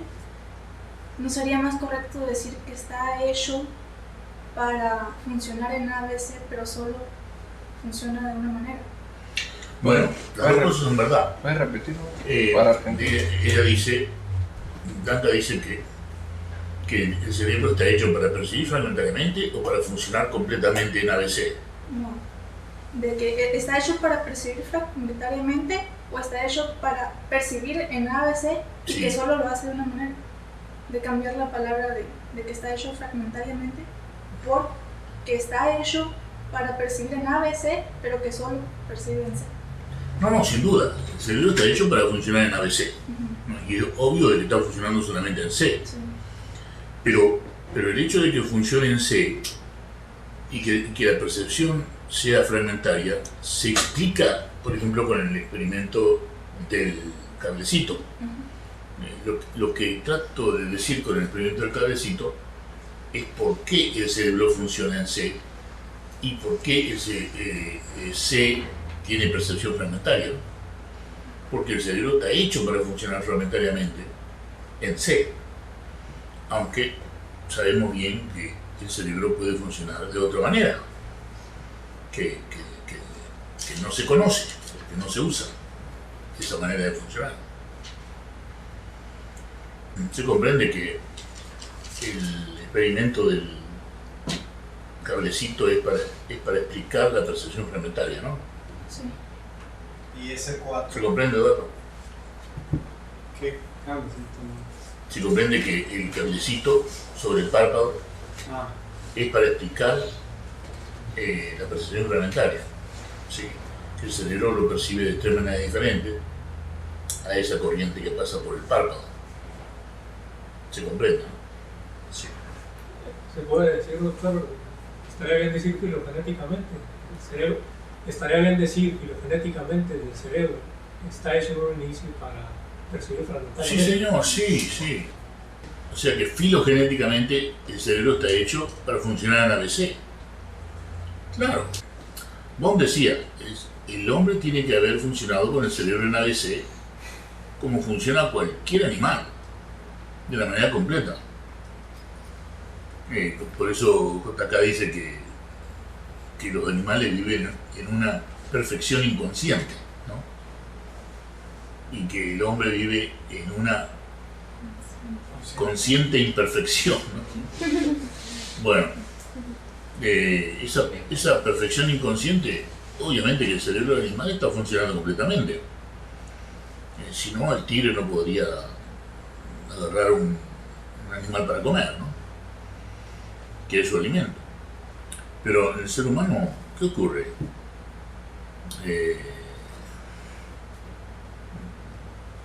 pasa que el ser humano no funciona en ABC? Bueno, Bohm decía, el ser humano nace funcionando en ABC. Y un buen día, dice Bohm, un ser humano sube a una colina y dice, esta colina es para mí. Ese día comienza el cerebro en su dirección de funcionar solamente en C, porque comienza el conflicto. Un hombre se erige en dueño de la mejor parte y se acabó la paz. Y aparecen los enemigos, las tribus, las díadas.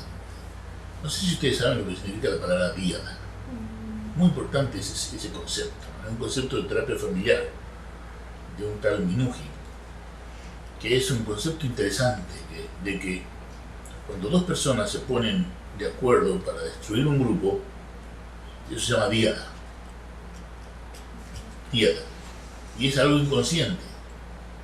Es, por ejemplo, en un barco, ¿no? En un barco, dos marineros dicen, este capitán ya me tiene cansado.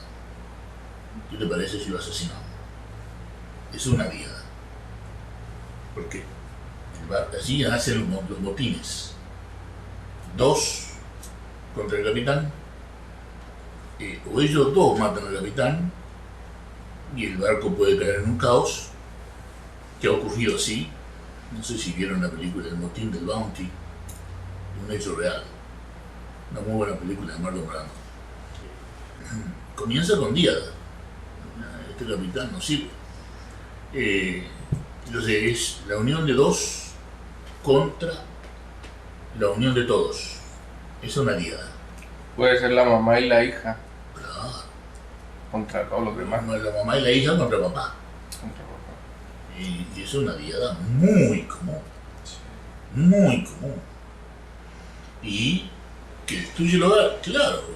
De ahí el divorcio es solamente un paso y medio. ¿No es cierto? Sí.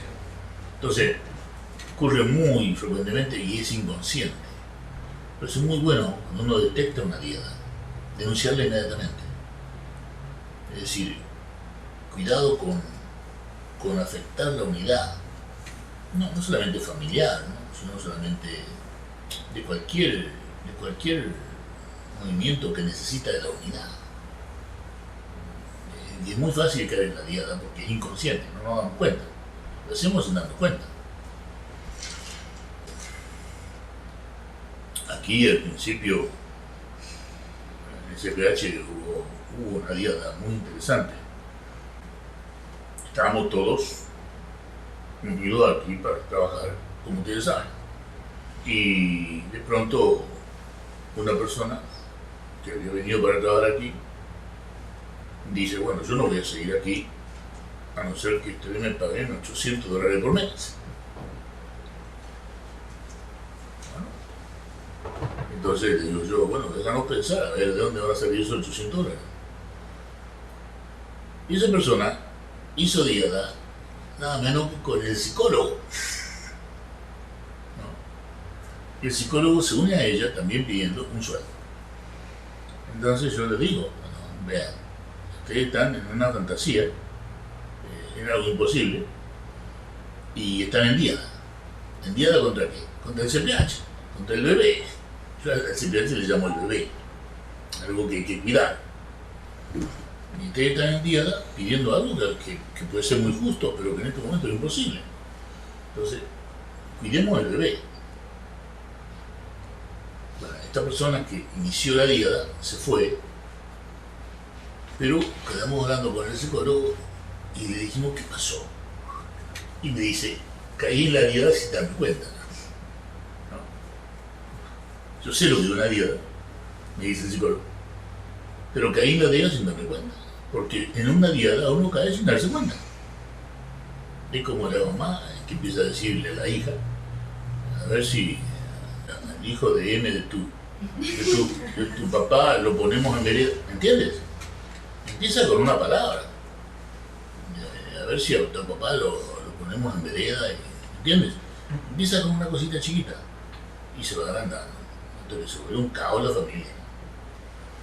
La díada es un concepto importante. Y también tríada. O sea, tres contra la unidad, ¿no? Hay una ciudad que tiene 3 personas que no están de acuerdo con que se hagan CPHs. ¿No? Hay una tríada, claro. ¿Se han dado cuenta ellos que están en una tríada? No creo, porque la tríada por definición es inconsciente. Y entonces, sí, hay gente que dice que no hace falta los CPH. Entonces, sin los CPH, ¿qué pasa? No podemos tener un lugar para la maestría.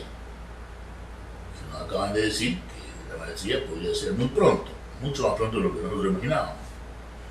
Entonces, la gran sorpresa es que puede ser muy pronto la maestría. ¿Y dónde puede ser? En el CPH, naturalmente. Y entonces por eso decimos, el CPH es un bebé, ¿no?, que tiene toda la vulnerabilidad de un bebé, que tiene 3 años de haber nacido, y hay que cuidarlo.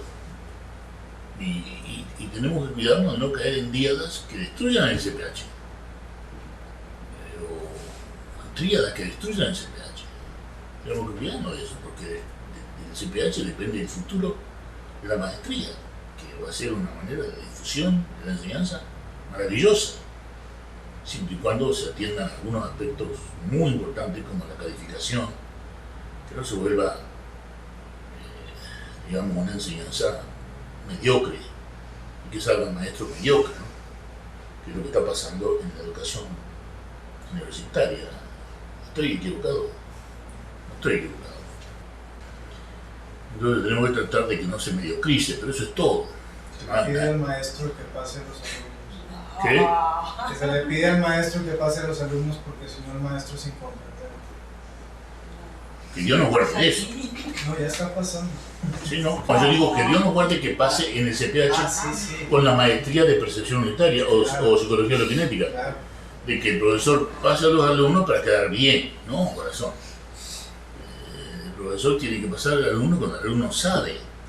Mientras tanto, tiene que trabajar para que sepa. Eso es lo que hacemos en el DPI. ¿No? Yo le pedí aquí a una persona que dejó de venir que hiciera el DPI gratis. Me interesaba, porque el hecho de que fuera psicólogo, que trabajara con nosotros. Y bueno, no hay rendimiento, no hay comprensión, repite el módulo. Repite el módulo, no hay rendimiento, no hay comprensión. Yo creo que porque no hay tampoco lectura. Entonces me dice, desisto. ¿Qué puedo hacer yo? Nada. Lo único que puedo hacer yo es insistir que esa persona repita gratis hasta que aprenda. Lo que requiere mucho más trabajo de mí. Pero no decir, voy a pasarla para quedar bien yo con ella y para quedar bien con todo de que pasaron muchos en mi módulo. No, yo no guarde de eso. En el DPI sí se aprende. ¿Qué? Y de que en el DPI sí se aprende. Y en el DPI se aprende, porque si llegaste al módulo 4 quiere decir que los profesores se han roto entero para que aprenda. Y el que no aprendió, bueno, mira, eso te pide que repitas. Y te ruego que repitas porque es la manera en que vas a aprender. Que no has aprendido. Y sí, hay reacciones y que no, que yo quiero seguir. Pero bueno, pero no puedes seguir porque te vas a encontrar con muchos problemas en el módulo 2 si no pasa el módulo 1. El módulo 2 tiene muchos elementos científicos, etc. Y es lo que pasa, ¿no? El que termina el DPI es porque tiene una idea clara de lo más o menos de lo que es lo que estamos hablando. Y si le interesa pasar el examen de profesor, le va a ser mucho más fácil el estudio. Y eso es lo que queremos del DPI. Y de la maestría, ¿qué queremos? Lo mismo. ¿No? Que sea, como está ocurriendo, lo denuncia aquí el profesor universitario, de que hay que pasar a los alumnos para que quede bien el maestro. Yo no guarde de eso. Yo no guarde de eso. O que los alumnos califiquen al profesor. ¿Qué quedamos? Yo creo que es al revés la cosa. El profesor le tiene que calificar al alumno. O sea, tenemos que cuidarnos de todas esas corrupciones de la educación que no entren cuando empiecen las maestrías, ¿no? Que no se produzcan esas corrupciones en la enseñanza de esto que es tan importante y a mi entender incluso hasta sagrado. La enseñanza de la psicología loginética yo creo que hasta sagrada es, porque tiene connotaciones que implican un estudio serio de lo sagrado desde el punto de vista psicológico, que me parece a mí una función necesaria de la psicología y de la neurología, estudiar qué pasa como ya hemos dicho, ¿no? En la iluminación, en la santidad, en cosas que son hechos indiscutibles y que jamás se han estudiado con seriedad, con profundidad. Tenemos unos 15 minutos, no sé si tienen preguntas o comentarios en Buenos Aires.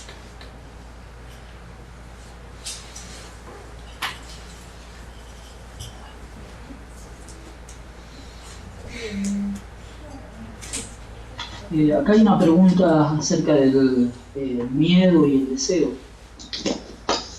No se entiende por qué Freud los compara, ¿no? Un caso que tuvimos en la Universidad de Pensilvania, ¿no? Perdón, en la Universidad de Pittsburgh. Era un señor que le estaba invitando a su esposa a algo que tuvo cierta moda en los 70s, ¿no?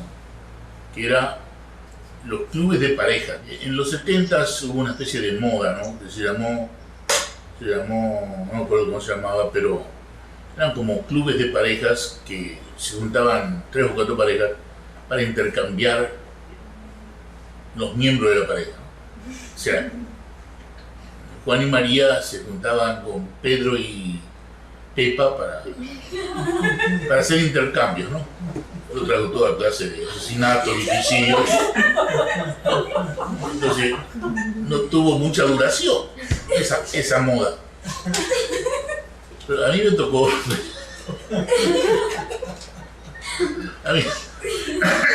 A mí me tocó ver un caso, ¿no? De este muchacho que quería que su mujer anduviera con su amigo.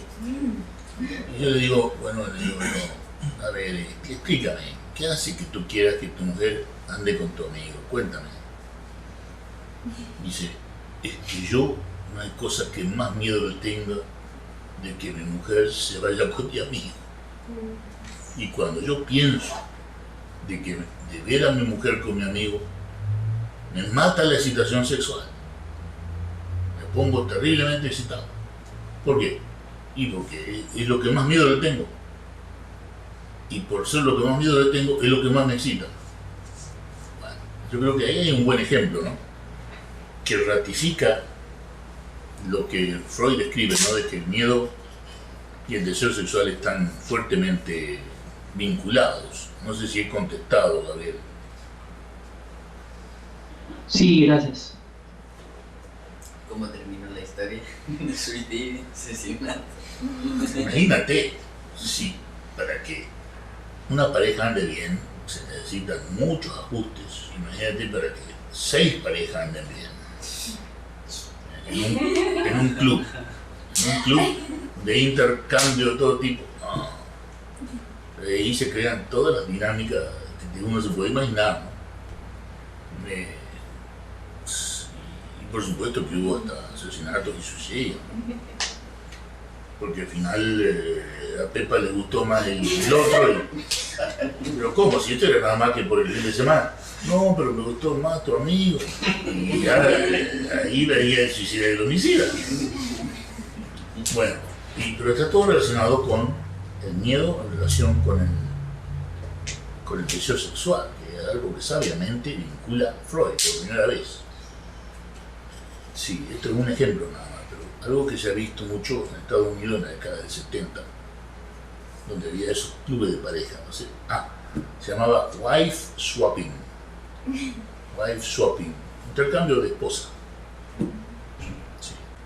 Era una práctica muy común en los hippies, que nacieron con la idea de la flor, ¿no? La flor en vez de la ametralladora, ¿no? Y traían consigo las drogas y el wife swapping, ¿no? Una nueva filosofía sexual donde se acababa la posesividad y todos con todo, ¿no? Y eso trajo también toda clase de problemas muy profundos, ¿no? Como es lógico, ¿no? Si es difícil que ande una pareja, va a ser mucho más difícil que ande un club de pareja. Son 2 egos, ahora son 6 egos. Exactamente. Es lo que yo siempre decía. Si con 2 egos es fácil, con 6 egos, 8 egos, va a ser más difícil. Sí. No sé si hay alguna otra pregunta, comentario. Yo tenía un comentario sobre la percepción fragmentaria, ¿no? De que el experimento del cable muestra como el hombre puede percibir una sola energía de 3 formas diferentes, pero parecería ser que en la base de la percepción fragmentaria sea más la memoria genética, que es lo que hace la intervención de la memoria en la percepción, venga por un sentido o venga por varios, porque el hecho de que venga por varios sentidos creo que no es diferenciable de la percepción unitaria, o sea que el milagro de la percepción unitaria se produce al percibir al mismo tiempo. Entonces que la predisposición del ser humano a la percepción fragmentaria sería más por la preponderancia de la memoria que vimos en la otra clase de manera extraordinaria. Bueno, que es más bien la memoria genética y no tanto la percepción fragmentaria, ¿no? O sea que la predisposición del hombre a la percepción fragmentaria parecería más que es por la preponderancia de la memoria genética y en la primera fase de la vida del ser humano, que por el hecho de que tenga la capacidad de percibir de 3 formas diferentes una sola energía. Claro. Ahora, en la percepción unitaria lo que ocurre es que hay una especie de, sin duda, una liberación de esa manera de percibir, ¿no? O sea, cual sea su naturaleza, digamos que haya una estructura neurológica o no, parece que hay, ¿no?, una estructura neurológica afín con percibir de varias maneras una sola cosa. Pero en la percepción unitaria lo que hay es un salto a otra dimensión de percepción en la cual hay mayor energía y en la cual el oído escucha. En este caso el cablecito, no quiere decir que el oído vea, pero hay un fosfeno, ¿no?, en la naturaleza neurológica mientras se escucha el sonido. En cambio, y es inconsciente. En cambio, en la percepción unitaria es consciente el hecho de percibir lo que hay que percibir, que es lo que está pasando, al mismo tiempo, ¿no? Y el oído escucha conscientemente y el ojo ve conscientemente, no inconscientemente como en el caso del fosfeno que se produce por impacto de la electricidad, sino que el ojo está viendo conscientemente y el oído escuchando conscientemente al mismo tiempo. Es un salto energético en la percepción. No es una percepción más bien pasiva como la que se describe en el cablecito, ¿no? Una percepción pasiva que se da con una reacción refleja casi del sistema nervioso central, ¿no? Aquí lo que hay es un acto consciente de gran energía, mucha más energía que el reflejo que hay en el cablecito. Una gran energía en la cual el oído oye y el ojo ve. No es que el ojo oiga, pero al mismo tiempo de manera consciente. Ahí está la diferencia, y ahí está la diferencia de energía entre las dos percepciones. Y cambia la naturaleza, la energía de ambas percepciones, precisamente porque es consciente, ¿no? Es un acto consciente, no es un acto reflejo. Sí. ¿Se entiende, no? Sí.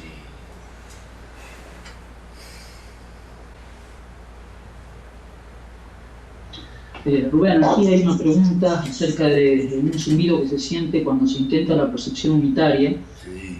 La pregunta es ¿por qué ocurre esto? Sí, lo hemos conversado muchas veces en varios congresos, ¿no?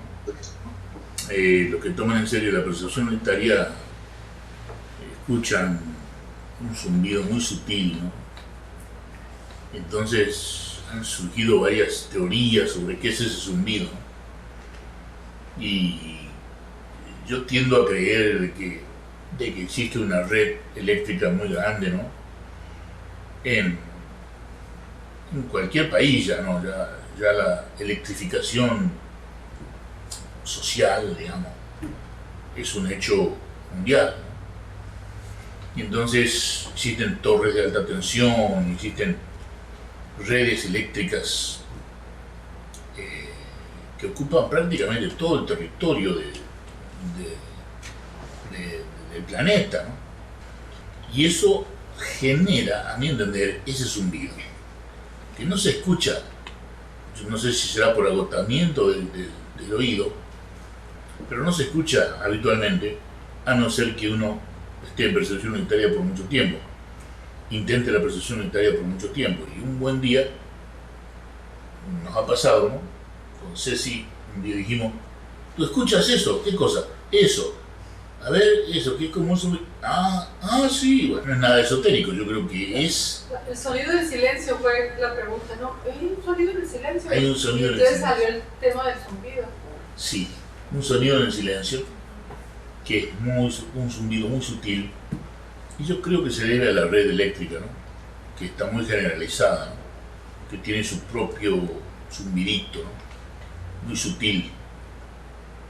Pero han salido otras teorías, no sé si tú, que has estado en esas conversaciones, te acuerdas de alguna de las otras teorías que surgieron, ¿no? Sí, el sonido se atribuía a la actividad cerebral, ¿no? Porque si uno se tapa los oídos, el zumbido se sigue escuchando. Krishnamurti, creo que en la biografía, dice que no escuchaba ningún zumbido, ¿no? Entonces, a mí personalmente también me ha pasado de escuchar el zumbido en uno de los oídos, no en los dos, ¿no? Entonces, bueno, yo personalmente no creo que sea la red eléctrica. No sé si hubo alguna otra teoría. Bueno, por supuesto que hay que separar el Meniere, ¿no? El síndrome de Meniere, que es un zumbido que viene por arteriosclerosis del oído, ¿no? Que se da en casos de hipertensión con arteriosclerosis, que aparece un zumbido, que puede ser de un oído o de los dos. Claro que cuando hablamos de este zumbido, estamos hablando de percibirlo con ambos oídos, ¿no? Y si es un solo oído, me da que pensar que podría ser algo parecido al Meniere, o síndrome de Meniere, ¿no? Porque si es un zumbido, aunque sea mental, aunque sea producido por el cerebro, se va a escuchar igual por los dos oídos. Y si no, habría que pensar que puede ser Meniere, ¿no? O un pre-Meniere, ¿no? Un síndrome anterior de Meniere. Que haya una actividad cerebral que produzca un zumbido, bueno, todo es posible, ¿no? Todo es posible. Sin embargo, yo tiendo a creer que es más bien una actividad exógena, que viene de afuera del organismo y que está dada por la red eléctrica, ¿no? Taparse los oídos cuando se trata de un zumbido producido por la red eléctrica no es suficiente, porque no te olvides que existe transmisión del sonido a través de los huesos, por ejemplo de la mastoide, de los sonidos del cráneo, todos son transmisores de sonido también, y esos sonidos llegan al oído aunque te tape los oídos. Hay transmisión de sonido por la mastoides, ¿no? Por la apófisis mastoide del hueso temporal, ¿no? O sea que taparse los oídos no es suficiente para decir que no es la actividad eléctrica, ¿no? Y que sea un zumbido de actividad cerebral, sí, es una teoría atractiva, ¿no? Pero me parece que tiene menos peso científico que el hecho de que pueda ser de la red eléctrica, ¿no? Yo diría en todo caso que se podría deber a las ondas que producen la radio, porque o las antenas de televisión, porque este sonido se escucha en el campo también, claro. No es únicamente en la ciudad. Claro, porque la red eléctrica ocupa todo el territorio. Y como decís vos, las ondas hertzianas están en todos lados, ¿no? El canal, yo veo la RAI, ¿no? Que sale de Roma la RAI, la radiotelevisora italiana.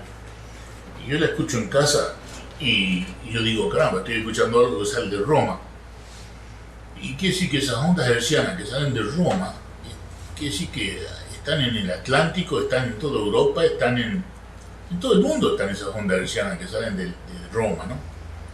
Y no existe a lo mejor un canal argentino que tenga esa misma potencia de transmisión, pero si lo hubiera también sería igual que la RAI, ¿no? La onda hertziana, ese canal estaría en todo el planeta, ¿no? Me da la impresión de que esa sería la explicación más lógica del zumbido del silencio, ¿no? Yo lo escuché desde niño.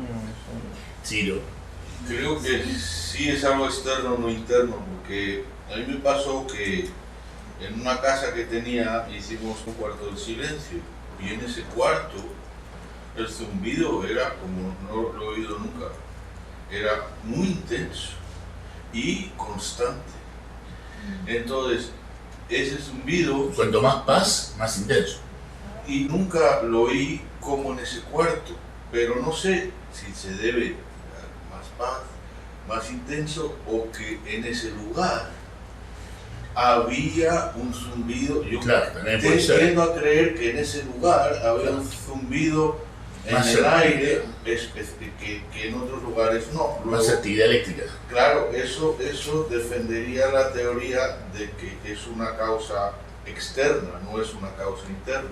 O sea, sí. No es un sonido producido por el cerebro, sino que está en el ambiente. Sí, yo creo que está en el ambiente y que no lo escuchamos porque estamos muy ocupados y no hay percepción unitaria y no hay la paz para escuchar. Pero apenas nos ponemos en paz aparece el zumbido, ¿no? Y es obviamente consensual porque lo hemos hablado en los congresos y de que todos escuchan el zumbido cuando han tomado en serio la percepción unitaria es obvio. El asunto, claro, surge la teoría de que puede ser interno o externo, ¿no? ¿No podría ser una interacción de ambos, ya que la energía, electricidad del cerebro y esa red eléctrica de fuera? Bueno, yo digo siempre, cuando enseño percepción unitaria, por ejemplo, en un taller, en un seminario, que lo vamos a hacer acá también, yo digo, escuchen el sonido en el cerebro. Nos pasamos unos minutos, pero no importa, ¿no es cierto? Escuchen el sonido en el cerebro, porque todo sonido se escucha en el cerebro. Es decir, estamos escuchando allí los neumáticos del automóvil, hay mucha humedad, se nota que está medio mojado el asfalto por la humedad, y se escucha el neumático rotando con la humedad, casi como si fuera lluvia. Pero ese neumático está allá, pero el sonido está aquí. Quiere decir que hay que escucharlo desde el cerebro el sonido, para que se pueda escuchar todo sonido, que va a llegar, igual que ese neumático, al cerebro. Entonces, si tú escuchas así, ¿no? Escuchas todo sonido, lo vas a escuchar en el cerebro, y la paz va a llegar más rápido, y vas a escuchar más sonidos que van a venir de muchos lugares en tu cerebro. Entonces, claro, decir que es interno es en última instancia filosóficamente correcto, pero científicamente habría que decir que, dejando de lado la filosofía, de que no, de que el sonido, que ese zumbido puede tener su origen en la red eléctrica, que me parece una explicación sensata, y que lo vas a escuchar solamente cuando escuches todo el sonido en tu cerebro en percepción unitaria. Sí, no tiene mucha frontera de adentro afuera, interno externo. Claro. Muy alta frecuencia, ¿no? Tiene una frecuencia alta y fina. No he escuchado algo de más alta frecuencia que eso. Sí. Está por sobre o por debajo de todos los sonidos. Sí. Es casi un ultrasonido, casi. Ajá. Casi un ultrasonido. Quería comentar porque los perros, ellos escuchan lo que nosotros no podemos escuchar. Creo que era clave lo que ha dicho ultrasonido. Lo que sucede es que al escuchar en percepción unitaria se oye lo que no se oye cuando se escucha en percepción fragmentaria. Sí, bueno, lo que da Ignacio es el ejemplo de los perros, ¿no? Que escuchan los ultrasonidos. Y bueno, se habla, hace poco hubo un terremoto y se dice que los perros se fueron corriendo todos, porque escuchaban los ultrasonidos que venían de abajo de la tierra. son sonidos que vienen de afuera, pero que lo escucha el perro porque tiene un sistema nervioso adecuado para eso. Y nosotros vamos a tener un sistema adecuado para escuchar algo que se acerca al ultrasonido cuando estemos en la paz de la percepción unitaria. Esa es mi manera de verlo. Sí, no que tenga un origen interno, ¿no? Aunque por supuesto el corazón tiene su sonido, ¿no? Y el intestino hace borborismo, ¿no? Pero cuando hablamos de un sonido que se produce dentro del cerebro, nos metemos en camisa de 11 varas. Porque sí, hay actividad molecular en la neurona. Lo que llegue a producir sonido es una energía que está muy lejos de la energía molecular intraneuronal en su naturaleza. Es muy leve. De que en el sonido son ondas hertzianas y en el cerebro son ondas de tipo X, gamma, que son rayos energéticos de tipo electromagnético, mientras que el sonido no es de naturaleza electromagnética, sino que es otra naturaleza de energía. Por eso que me resisto a creer que sea de origen cerebral ese sonido, sino que lo escucha el cerebro en percepción unitaria con mayor facilidad, porque es casi un ultrasonido que no se escucha normalmente, digamos, sin percepción unitaria. Aquí preguntan si vos seguís escuchando ese sonido. Sí, sí, estás en percepción unitaria y ese sonido es parte del sonido, claro. Y cuanto más paz, y uno entra en el segundo silencio, digamos, ¿no? Cada vez con más facilidad, cada vez más frecuentemente. Sí, está ese sonido allí, claro. Claro, pero claro, uno no se concentra en ningún sonido, claro, ¿no? Si no, ya deja de ser percepción unitaria. Pero forma parte de la percepción unitaria, vamos a llamarle profunda, ¿no? Hay otra pregunta aquí acerca de cómo se explica la visión de auras. Bueno, yo me gustaría contestar esto como lo contestó JK, ¿no? No se preocupen por el aura, no se preocupen por curar con las manos. Lo que tienen ustedes que enfatizar, decía JK, es: estoy en paz, y si no, ¿por qué no? Siento amor, y si no, ¿por qué no? Eso es lo que tenemos que enfatizar. Yo creo que la paz y el amor que está proponiendo Krishnamurti, tal como lo propuso Jesucristo, llega a la percepción unitaria, y eso es lo que tenemos que enfatizar. Si después aparecen epifenómenos, que son fenómenos materiales, que no tienen nada que ver con el espíritu, son secundarios. Es decir, cuidado con enfatizar la mente grupal o las auras o la curación prístina a través de la mano, porque eso sería ir por el camino equivocado y entrar en el juego de la nueva era, que es algo pestilente, porque se ha vuelto un comercio además. Claro, la pregunta aquí es ¿cuál es la explicación científica para que se vean el aura, ¿no? ¿Y qué es lo que se ve? Bueno, es como lo que estaba diciendo Ignacio, ¿no? Es decir, los perros tienen ultrasonidos, ¿no? Y así como existen colores más allá del violeta, ultravioletas, y colores más allá del rojo, ¿no? Infrarrojos.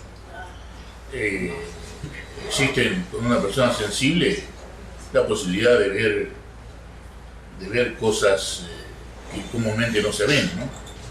Ahora bien, para volver a citar a JK, ¿no?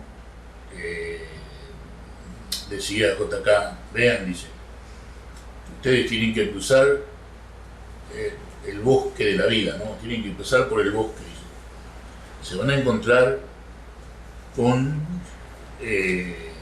conejos, se van a encontrar con ciervos, y en una de esas aparece un león o un puma, dice, ¿ustedes qué van a hacer? ¿Se van a detener a tratar de conversar con el conejo? ¿O con el ciervo? ¿O con el puma? No, usted sigue su camino para cruzar el bosque, porque por alguna razón está cruzando el bosque. Y yo creo que es una muy buena contestación, ¿no?, para los fenómenos llamados extrasensoriales, que van a ocurrir en cualquier persona que se tome la percepción unitaria en serio. ¿Y en qué orden? En un orden matemático. Primero aparece la mente grupal, después aparecen las aulas, después aparece la curación. Va a aparecer de manera matemática en cualquiera que se lo tome en serio. Pero cuidado, me decía mi JK, y lo tiene escrito, cuidado con quedarse atrapado en eso, que es lo que han hecho en los movimientos de nueva era, que se han vuelto pestilentemente comerciales, ¿no? Es decir, no caer en eso, no enfatizar lo epifenoménico, ¿no? Es muy importante enfatizar la percepción unitaria, digamos, la ventana abierta a lo sagrado, la ventana abierta a la vida verdadera, no imaginaria, la ventana abierta a la comunión verdadera entre los seres humanos.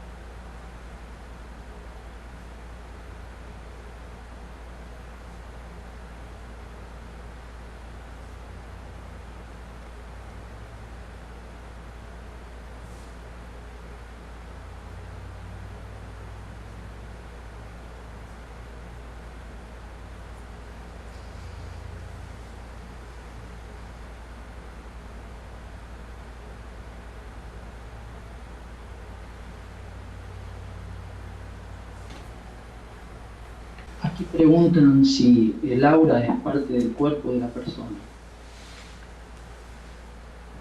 Claro. Sí. En un ascensor en Pensilvania, en Filadelfia, vi algo gris, ¿no?, en el aura, y le dije a la persona, perdóname, le voy a hacer una pregunta que tiene que ver con un experimento que estoy haciendo. ¿Está usted enferma? Me dice, sí, dice. Vengo al hospital, porque eso fue en un hospital. Vengo al hospital para hacerme radiación con cobalto, porque tengo cáncer. Y se veía como una cosa gris en el aura. O sea que sí, forma parte del cuerpo, sin duda.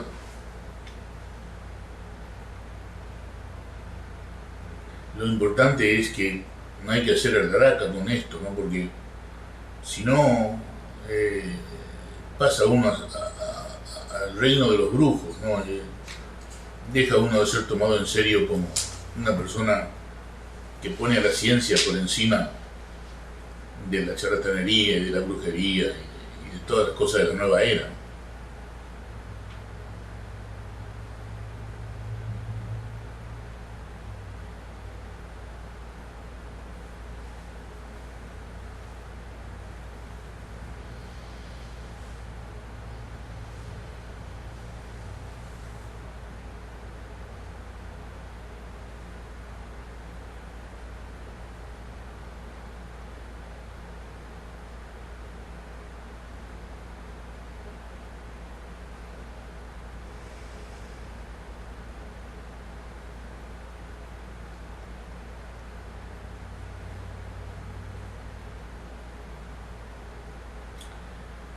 Cuando yo vi que podía curar un poco de manera prístina, la primera persona que lo supo fue JK, ¿no? Y me dice, so what?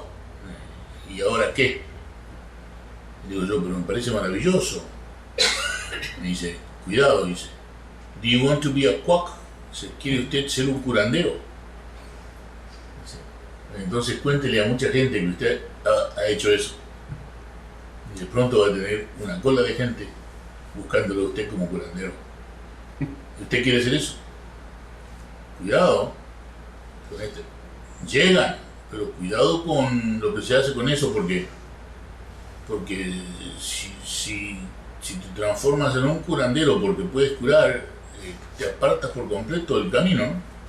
No hay ningún camino, pero quiero decir, te apartas por completo de la vida verdadera, no imaginaria, porque vas a pasar a ser un curandero, ¿no? Lo cual tiene una importancia muy pequeña, ¿no? Lo que tiene importancia es que la gente aprenda lo antes posible a la percepción unitaria, antes de que la humanidad finalice por sus divisiones, por sus crecientes divisiones, por su creciente estupidez. Hay que enfatizar la difusión de la percepción unitaria y no todos esos fenómenos que van a venir para cualquiera que va a tomar la percepción unitaria en serio. Sí. Yo insisto que lo más importante es la enseñanza de la percepción unitaria. Y lo demás va a venir por añadidura, pero no enfatizando las contingencias que vienen con la percepción unitaria, ¿no? Y ya insisto cuáles son, ¿no? En su orden: mente grupal, auras, curaciones, clarividencia. Bueno, pero todo eso tiene que ser suavizado, todo eso tiene que ser no comentado, excepto entre los amigos íntimos, ¿no? Porque si no te toman como lo que no quieres ser, ¿no? Un brujo, un charlatán, no sé cómo lo toma la gente todo esto, pero no de la manera adecuada, no de la manera científica, no de la manera fraternal, exploratoria. Desgraciadamente, la fraternidad exploratoria es lo último que se ve, en vez de ser lo primero, ¿no? Desgraciadamente.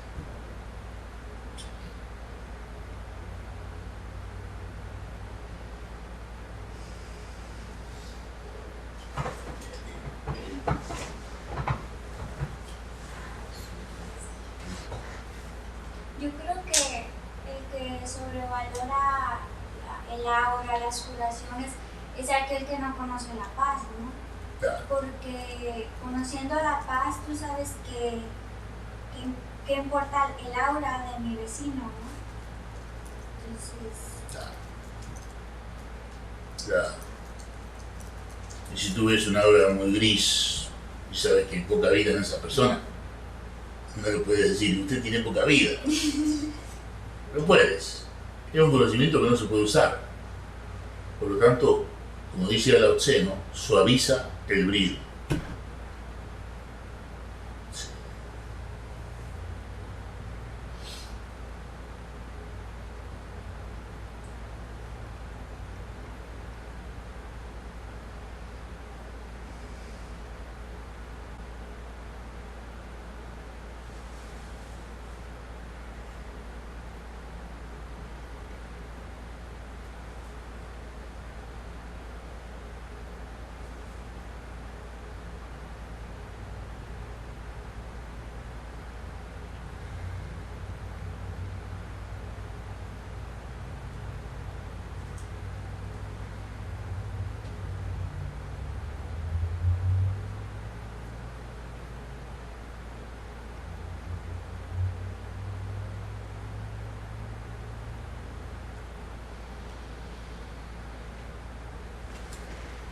No sé si nos pasamos mucho.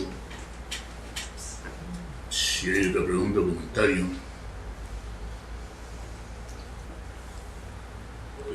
Se ha hecho un poco tarde, pero yo creo que ha sido hermoso. Y bueno, agradezco a todos la paciencia y nos vemos el próximo domingo a las 10 de Mexicali y a las 2 de Buenos Aires. Mucha suerte y gracias a todos. Gracias, Rubén. Saludos de acá. Salud.